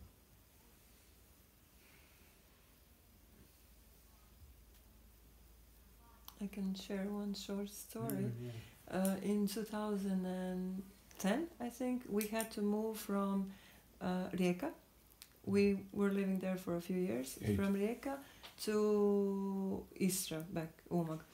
And I remember I sat at the table with you. Yeah. And you were Yes. talking. Yeah, that was yes, is the story. I wanted to share that. So I was so attached to the place where I was now, because for 8 years, and Swami was born in Rijeka, and I was really attached to that. But we were renting that place, and anyway, my mind was going really. I had a lot of problems in my mind with that idea. And then you just said to me, you know, your deities, they want to go in their home, because we had our own apartment in Umag, and here we were renting. So you said, your deities just want to go in their own. They don't want to be, you know, how do you say this, when you're renting, you don't want to be... Someone else's property. Yeah, and that's it, you know. Maharaj actually said they want something theirs. Yes, of their own, you know, their own place. You told us that, and I was thinking, yeah, that makes sense, but you know, still it was very difficult, you know. But it definitely made sense, and you made it so easy, you know. I tried. It had a time period on it. And now again. Now, yes. Yes. Now you can comfort us again, you know. I don't think you need any more. If you do, just let me know. I'm trying to think of something. It seemed logical, because you were talking about your deity, so it seemed like, yeah. Because the deity becomes the proprietor of the residence that they're at. So, otherwise they would charge Gornatai for rent. And basically, that house in Rijeka just fell apart from, you know, from the roof to the septic tank. Everything was like, you know, crazy stuff going on, and then you immediately understand, okay, it's time to go, otherwise we will eat, you know, how they say. Yeah. But really. Yeah. Yeah, there's sometimes you get a real strong message. Yes. Yeah. Good. Okay, so, wow, look at that. Isn't that beautiful? So nice. Prabhupada, there was one devotee, he was an artist, he was actually an architect. And Prabhupada had a rose, and now Prabhupada's going.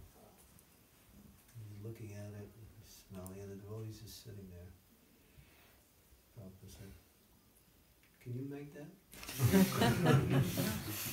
Prabhupada. Krishna made it. And Prabhupada knew he was a little proud of his architectural abilities. And Prabhupada wanted to show him that, you know, you're not that good. It's better than you.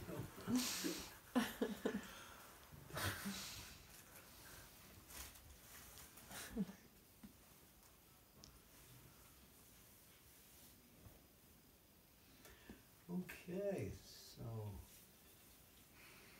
we have to get to Zagreb, right? But I don't have anything to do when I get there anyways. When I get there, people will give me something to do. That's different. What is the time now? 11:10. 11:10. Yeah, we should go soon because program starts. We have to get ready for the program and get resettled. But thank you. It was really short but sweet. Maybe you can give a program online and then come on Prasadam there, you know. So why not? we can make some connection, Zoom, you know. I usually talk against that. Guys that show up just for prasadam.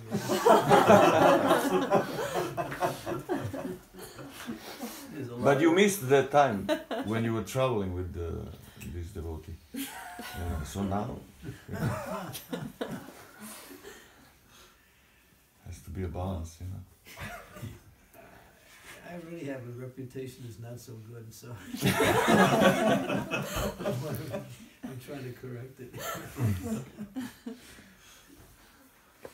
You know, it's called IST. You know what IST is, right? Indian Standard Time. But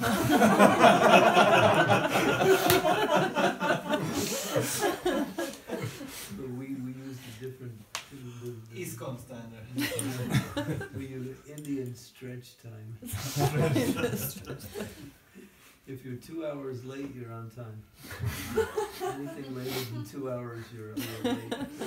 And next day, at the same time, you're correct. Then. Yeah. They say be here at 4 o'clock. I get there 4 o'clock the next morning. I made it.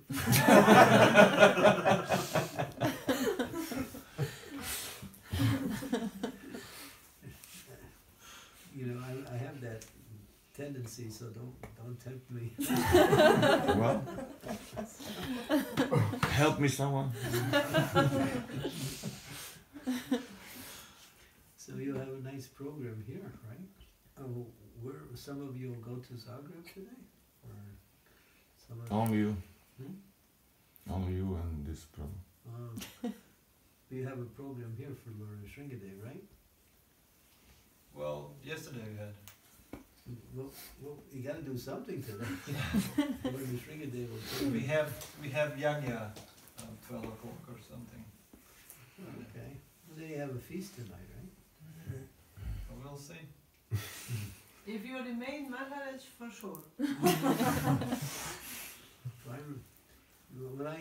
When I first time I opened a preaching center. I really wanted to start a preaching center in one city. So I organized a preaching center. So the first program was a Sunday program. But I didn't like to cook. So there was nobody else. So I ordered pizza from the local pizza place. And that was the Sunday feast. So you never wanted to cook, but somehow Krishna arranged for you to be a cook. So then that means that you burned all your bad karma. Well, I was a cook for a while. Yeah, I know. In New New Vrindavan. Vrindavan. Yeah, my reputation of the cook is not so good either.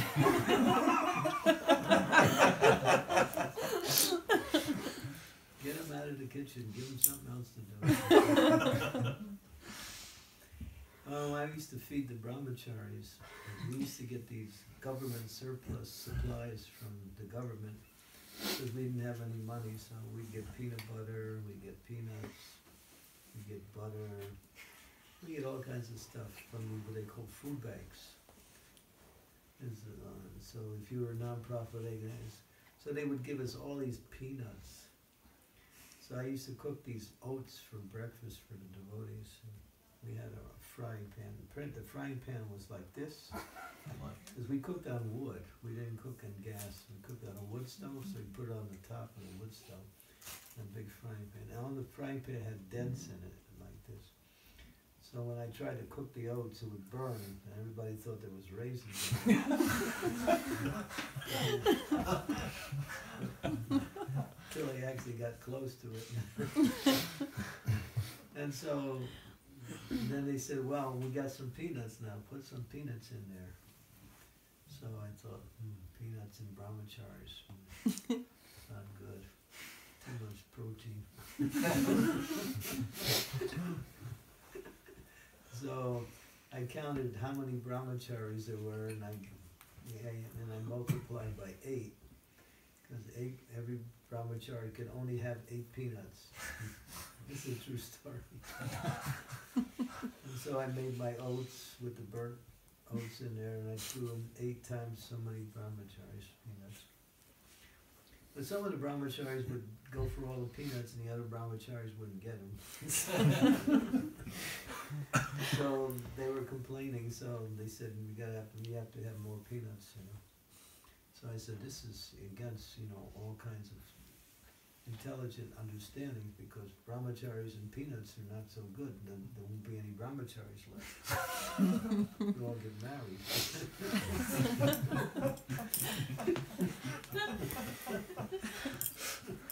Because peanuts are high in protein, and protein does sometimes. So, unless you're transcendental. We weren't so transcendental. So they said, no, Maharaj, and I was a Maharaj, I was a brahmachari. So they said, no, you got more peanuts. So I said, all right, I'll add 5 more per person. So I went up to 13. That was my limit. After that, there was no question of changing my mind. So I'm kind of pretty much known as the person who were restricting the brahmacharis from eating peanuts. And because of that, today I can't eat peanuts. I've been cursed. Really.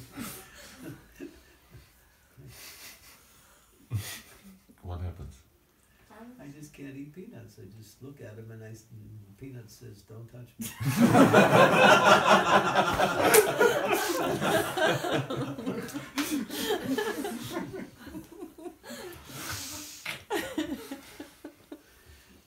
I've been cursed a couple times. I was cursed not to eat strawberries.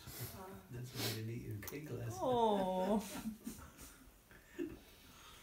You know what I did? I was in New Vrindavan. I was staying with one sannyasi, and he had a shila, and he was offering boga to the shila. So he had some strawberries in the refrigerator, and went for the shila. So that morning, I was looking for something to eat, and I went to the refrigerator and I ate the strawberries. And he came back and he said, "You ate the Didi strawberries. Therefore, I curse you never to eat strawberries in your life." And then I said, "Oh, thank you." And then he said, "Well, what did I say?" I said, "Don't worry about it." So after that, I hardly eat strawberries either. And I told Radhanath Swami about the curse. He said, "The curse don't mean nothing."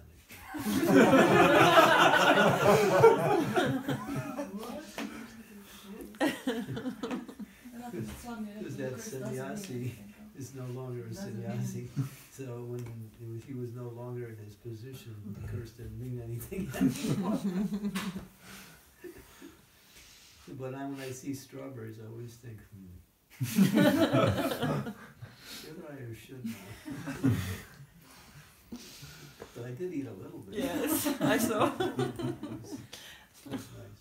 It looked like I forced you, but yeah. That looked like you did.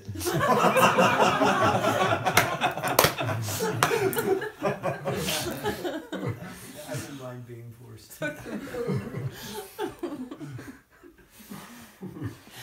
It was nice cake. Of course, I didn't get much of it, but it was nice.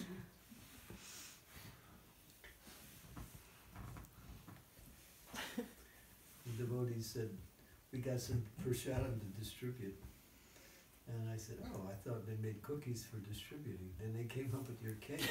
And I said, "Well, they're already eating the cake, so what am I going to distribute?" He said, "No, they need another piece, you know." So I said, "I quit."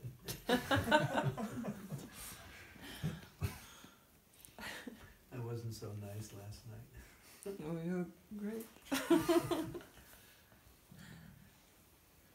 Maybe you can share the story of New Vrindavan when the Mahaprasadam had to be hidden because you were eating such an austere food that everybody was heading for the... You sure you want to hear that? Again, prasadam. Always, we come back, always. It's subconscious, something subconscious. Yeah, but It's becoming full conscious. the stomach, starts to call now. So, yeah, when I was a brahmachari and living in New Vrindavan, this is when I first joined. The only time we would give prasadam, Mahaprasadam was in the morning for breakfast. And you couldn't get any prasadam during the day. And it was only at regular times, and everything was so austere. But everybody would look forward to breakfast.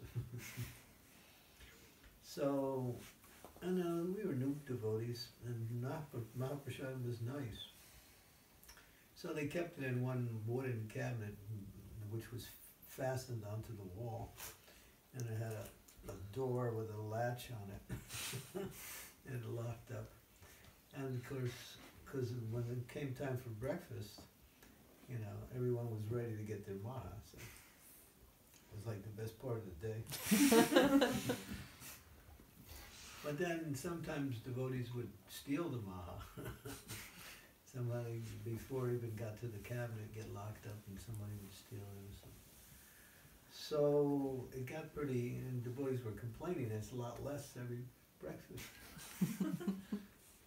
And then it was found out by the leader of the community, so he made a rule. Anyone who gets caught stealing Mahaprasadam must get married. That was the penalty. So every week there was a wedding.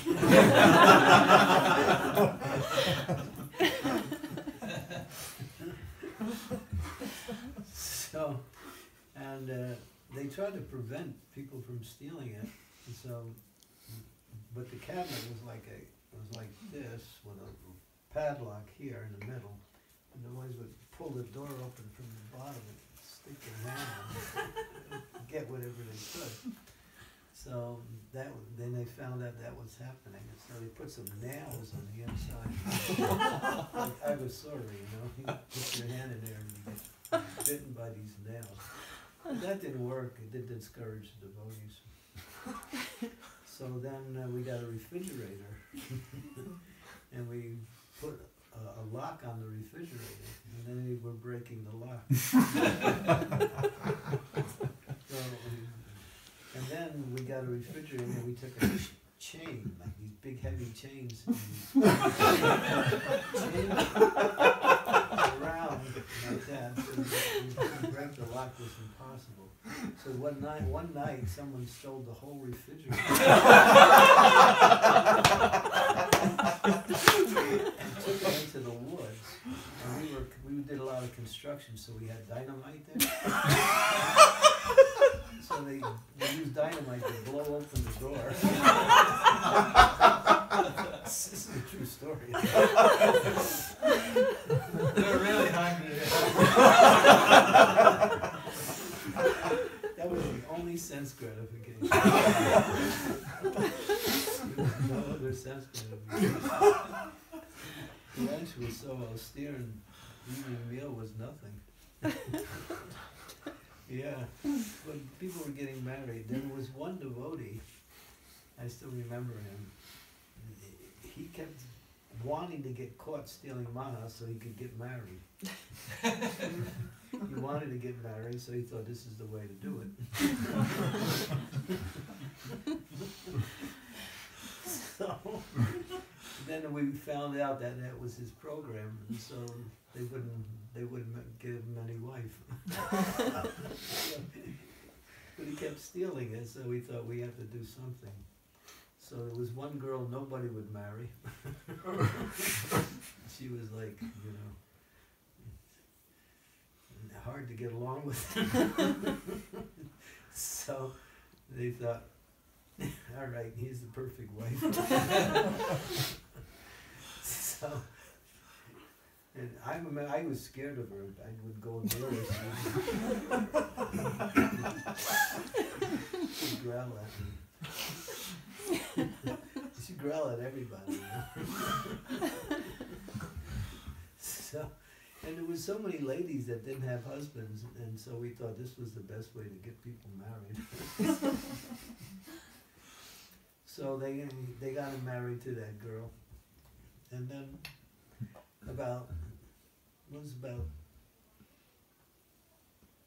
almost 25 years later, I met that same lady.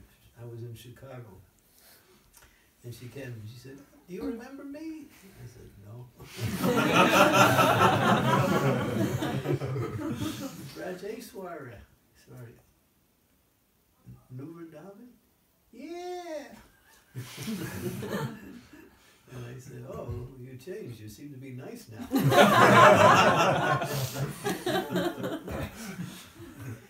So I said, "Well, I had to ask the question." And she had a young daughter with her. The daughter was about 12 or 13, maybe a little older. And I said, "What happened to your husband?" "Oh, he's gone."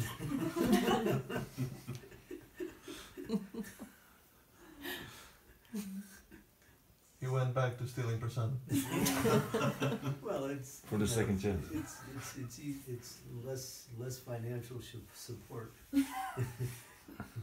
You know, when you have a wife, it takes a lot of money, but prashadam is a little cheaper.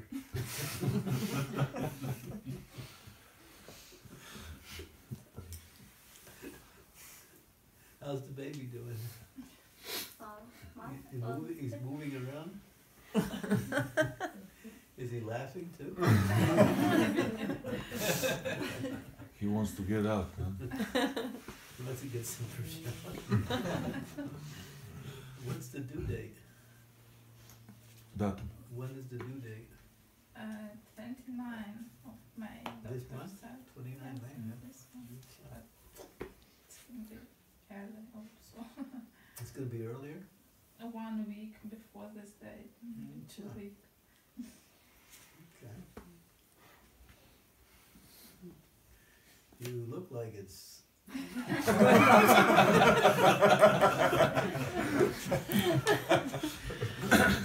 trying to break out.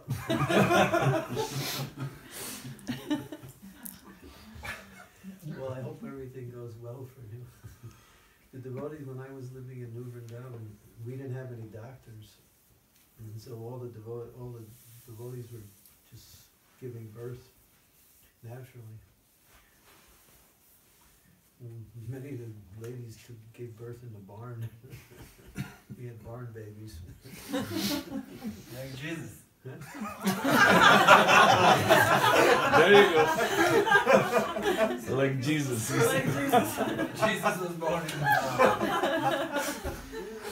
Some of them guess they thought they were Jesus. They say so.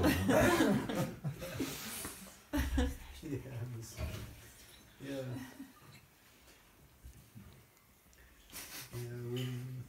It was too expensive to get a doctor. But we had one devotee who was kind of like a doctor, but they didn't like him so much. At least the ladies didn't.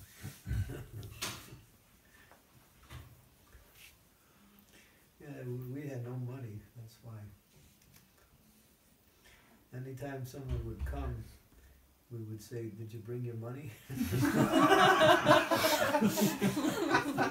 then when they would leave, we'd say, "Could you leave your clothes here?" Yeah, we had a barn full of old clothes that we would say, "Leave your clothes there." And then we needed new clothes. We couldn't buy anything. We never got anything. You just had to go from hand-me-downs, and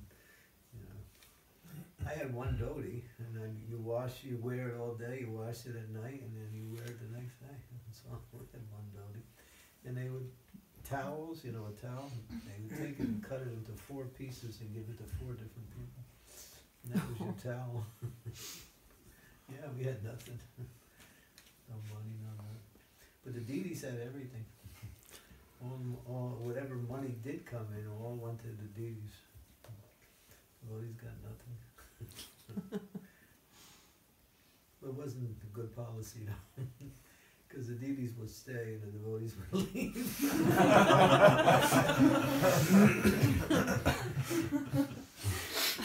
It wasn't such a good idea.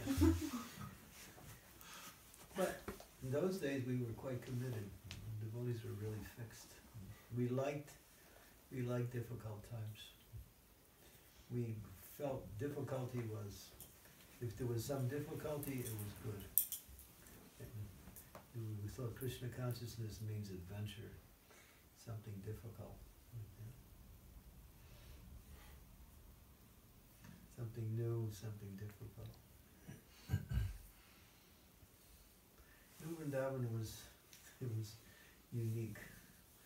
It was like another world compared to the rest of this country.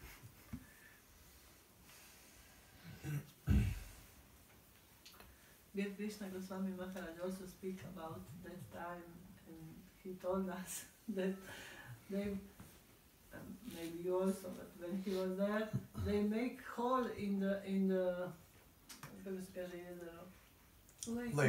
lake because was ice, and then they took bath there. Yeah. Wow. Outside in the winter. Yeah, he said so. Yeah. He said also the Matajis also they had their own the gas. same. Yeah, we had these milk jugs, gallon milk jugs. We cut the top off, you dip it into it, and you throw it, and then you run as fast as you could back to the restroom. There was one lady, she was living there, and she would hear, every morning she would hear screams. Thinking somebody's attacking, but then she realized it was the brahmacharis taking baths. It was so cold, pinching cold.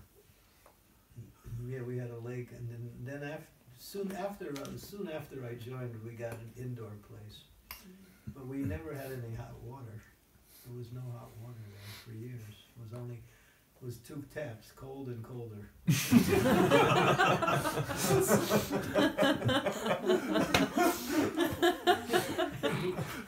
And the brahmacharis in the morning, and we had a brahmachari ashram, so it was just brahmacharis. It was in the basement. We had this 55-gallon pickle drum that we fill it up with water from a pipe coming from the ceiling from an underground well. So the water was ice cold in the wintertime and cold in the summertime because it was all underground. And so the devotees would line up, and you'd have to take a bucket and throw like 2 or 3 buckets over you and get dried real fast. But there was one devotee, his name was Tejo Maya. He would get up and say, "All right, Krishna." Oh. He just put a few drops on it.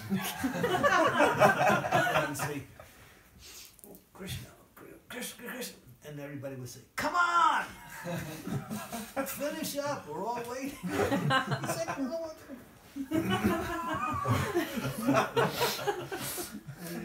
So he got a reputation of, and then he would never take the full bath. He just the water was really cold. It's like they call it pinching cold. When it hits you, it just pinches your body, and it's like stings. But we got you when you're young. It's all right. When you try it now, you might be a statistic.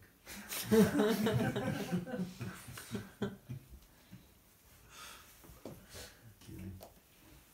This is all not being recorded, so that's good. You shut it off before then.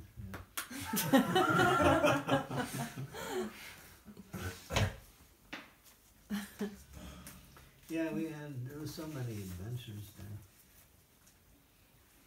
They were new. Didn't know much about Krishna consciousness, but we liked it.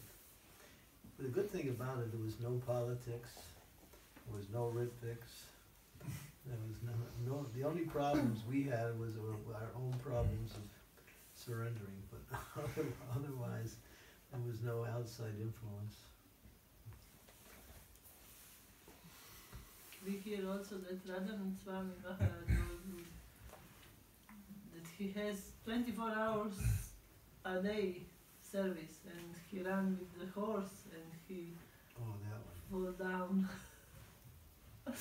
from the horse. Yeah, that was my fault. I cooked that day.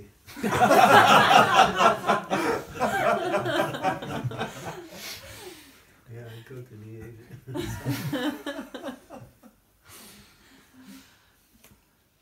Well, the thing is, he was doing Shalagram puja, and the Shalagram was at the main farm. We had a brahmachari farm 2 miles up the road. And it was through the woods, and you had to go over streams, up mountains, and it was a long way. It took us about, how long? It was 2 miles, a 2-mile distance in the woods. So he would live in the brahmachari ashram and come down for the puja, for the shalagram in the evening. So it became a burden after a while, so they decided to get him a horse. So they thought maybe they'll make it faster. So one day he finished lunch, I had cooked, and got on his horse, and he was riding the horse, and there was a stream that he had to cross. It was a small stream. So when the horse got to the stream, it stopped. But when it stopped, and it was going quite fast, it threw him off the horse. And then he went flying and landed in the stream, and then the horse came over and kicked him.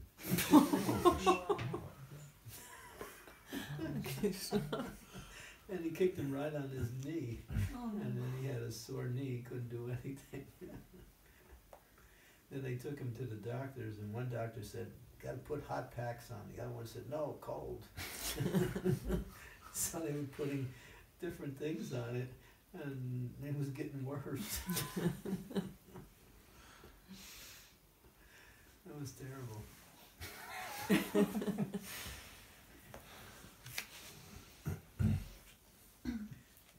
We talk about that, and every time I see him, we always talk about the old days. And there's always the old saying, you know, the good old days, right? And one time I said to him, the good old days. He said, the good old days, and we're glad they're gone.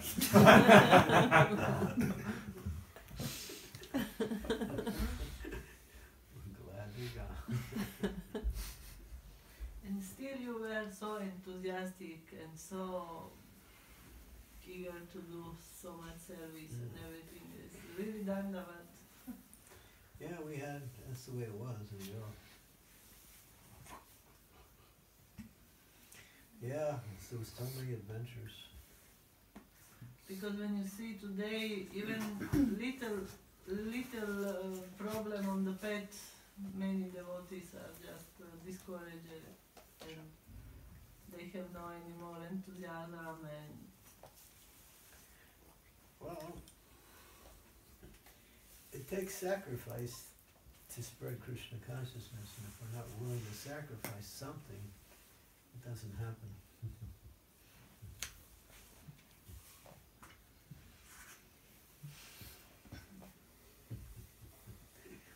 Before I joined, I was a member of the Communist Party. Maybe that's why I'm preaching in this area. I was, what they call it, the CCC, Card Carrying Commie. So I was a member of the Trotskyite Party in America. So the government had all records on my activities because I used to organize the programs for, you know, rallies against the government, against the Vietnam War. So then when I joined the Hare Krishna movement, it all stopped. And when I was in New Vrindavan, about 2 years after I joined, I was in the Brahmachari ashram, and I get a call from the main ashram. There's 2 government agents here. They want to speak to you. I said, me? They said, yes. They're coming from the United States government. They have some reason to talk to you. I said, oh, okay. So I came down and I sat in the car for 2 hours and they were trying to see if I had any communist tendencies left. I said, I'm a Hare Krishna now. I worship God and we don't do any of that stuff anymore. So that was, yeah.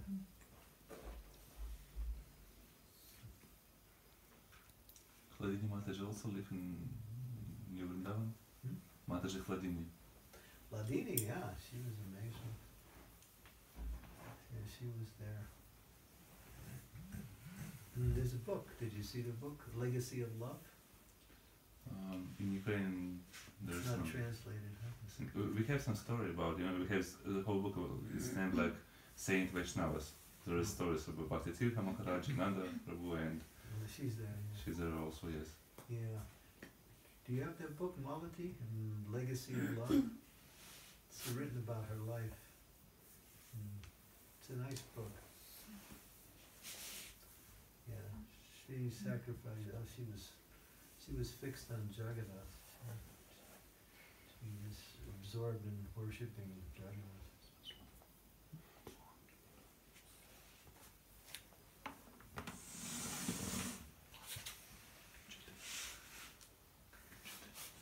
Eat them all. I think we have to go because I need to get ready for that upcoming program tonight. And I'm not sure, he may get lost, so we might take us a little longer to get there. So, well, it was so nice to be with all of you, thank you. And last night's program was really nice. And the mood was real sweet last night. It was very nice. Thank you very much, Maharaj, for coming, for be with us, for give us your association and blessings.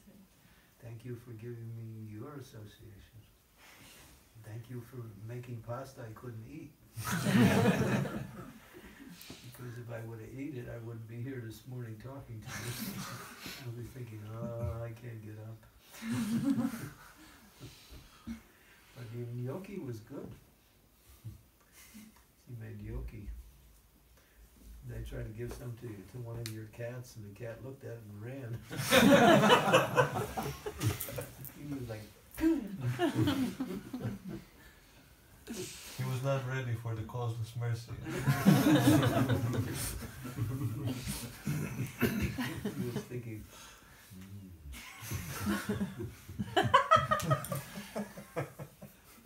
what are they trying to do to me now? Can't trust these humans, you know.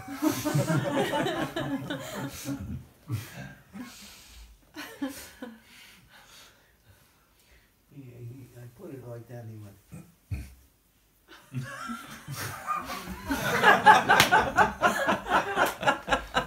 Kept getting closer, and then when he got so close, he just darted the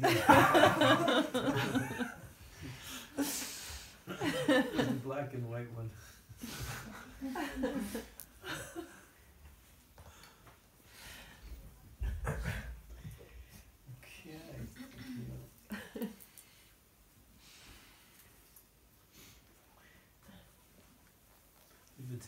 Give it to those two people over there. Two in one. It's a nice color. It actually matches. Yes. Yay. What's your name? Why such a short name? We call her Shami. Guys, I never know what to say. It's a long name. Shamasaki. Shameshwari Saki. Shameshwari Saki Devi Das. Okay, nice. It's a beautiful name. Guru Maharaj was thinking a lot, Krishna Kshetra Swami. He was thinking a lot about her name, then he said. You were born in Mayapur? In Reka. Rijeka. Oh, yeah. Yeah. You came to Mayapur after that. Yeah.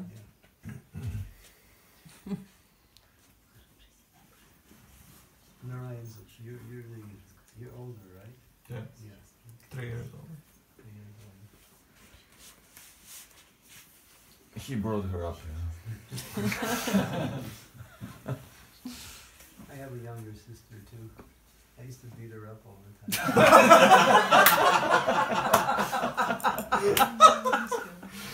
Not the We had the opposite situation.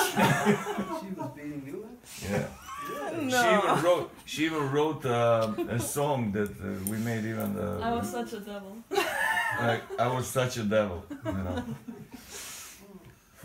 For the it was brother. so nice.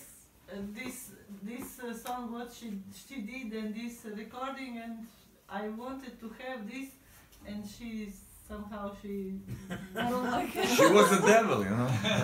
When Guru Maharaj saw, she sent this to Guru Maharaj, and when he saw it, then he said, okay, now you make a song about cows, and I want that you make a video. He liked it so much, the recording and the song. Oh, she did such a good job in making the devil song.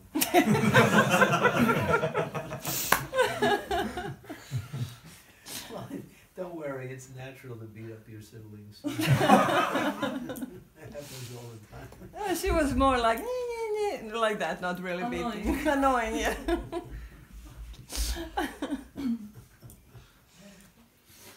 Yeah, my sister was like that too.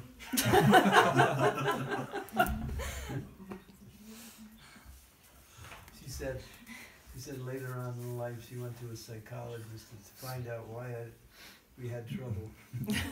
And the psychologist said, well, your brother was getting all the attention, and then when you were born, it would switch to you, so he was angry for that. Yeah.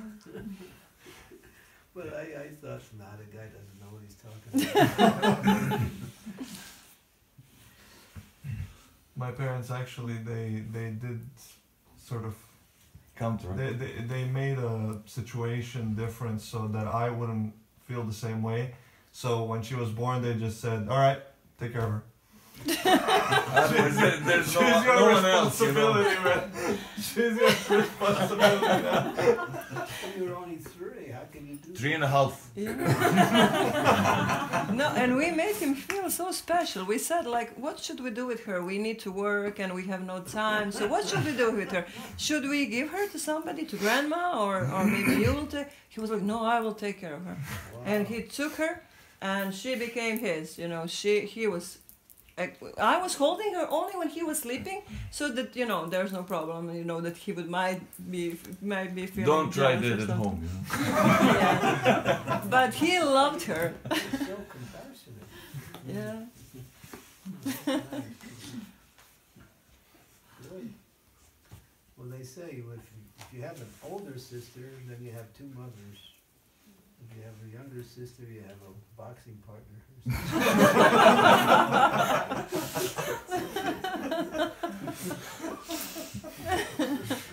We have so many quotes today, you know.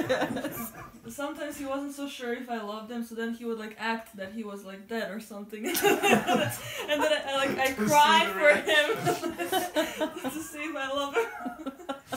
It worked.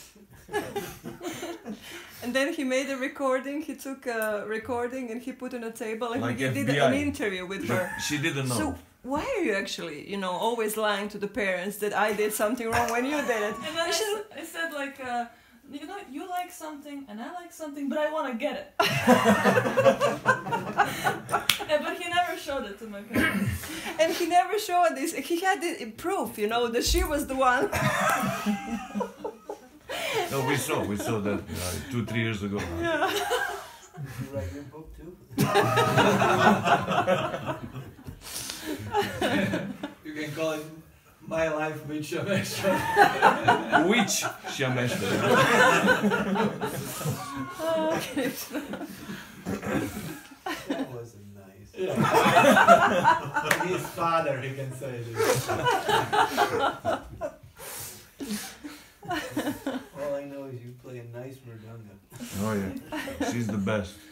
I mean, when I was listening, I said, "Who's that playing the guitar?" That was really Yeah, good. she's great. Yeah. She played really good. In Mayapur, she was first in school, in Playing girls school. Yeah. Playing The teacher, you know that teacher? What is his name? Kuda Juda. Yeah, Guru. Kuda Chuda, right? What was her name? Chuda Guna or Chuda? No, Guna Chuda, she was principal, but the Mridanga teacher, who was? Radha Govinda, Radha Madhava. Yeah, that's a good Radha Govinda. Yeah, he was happy.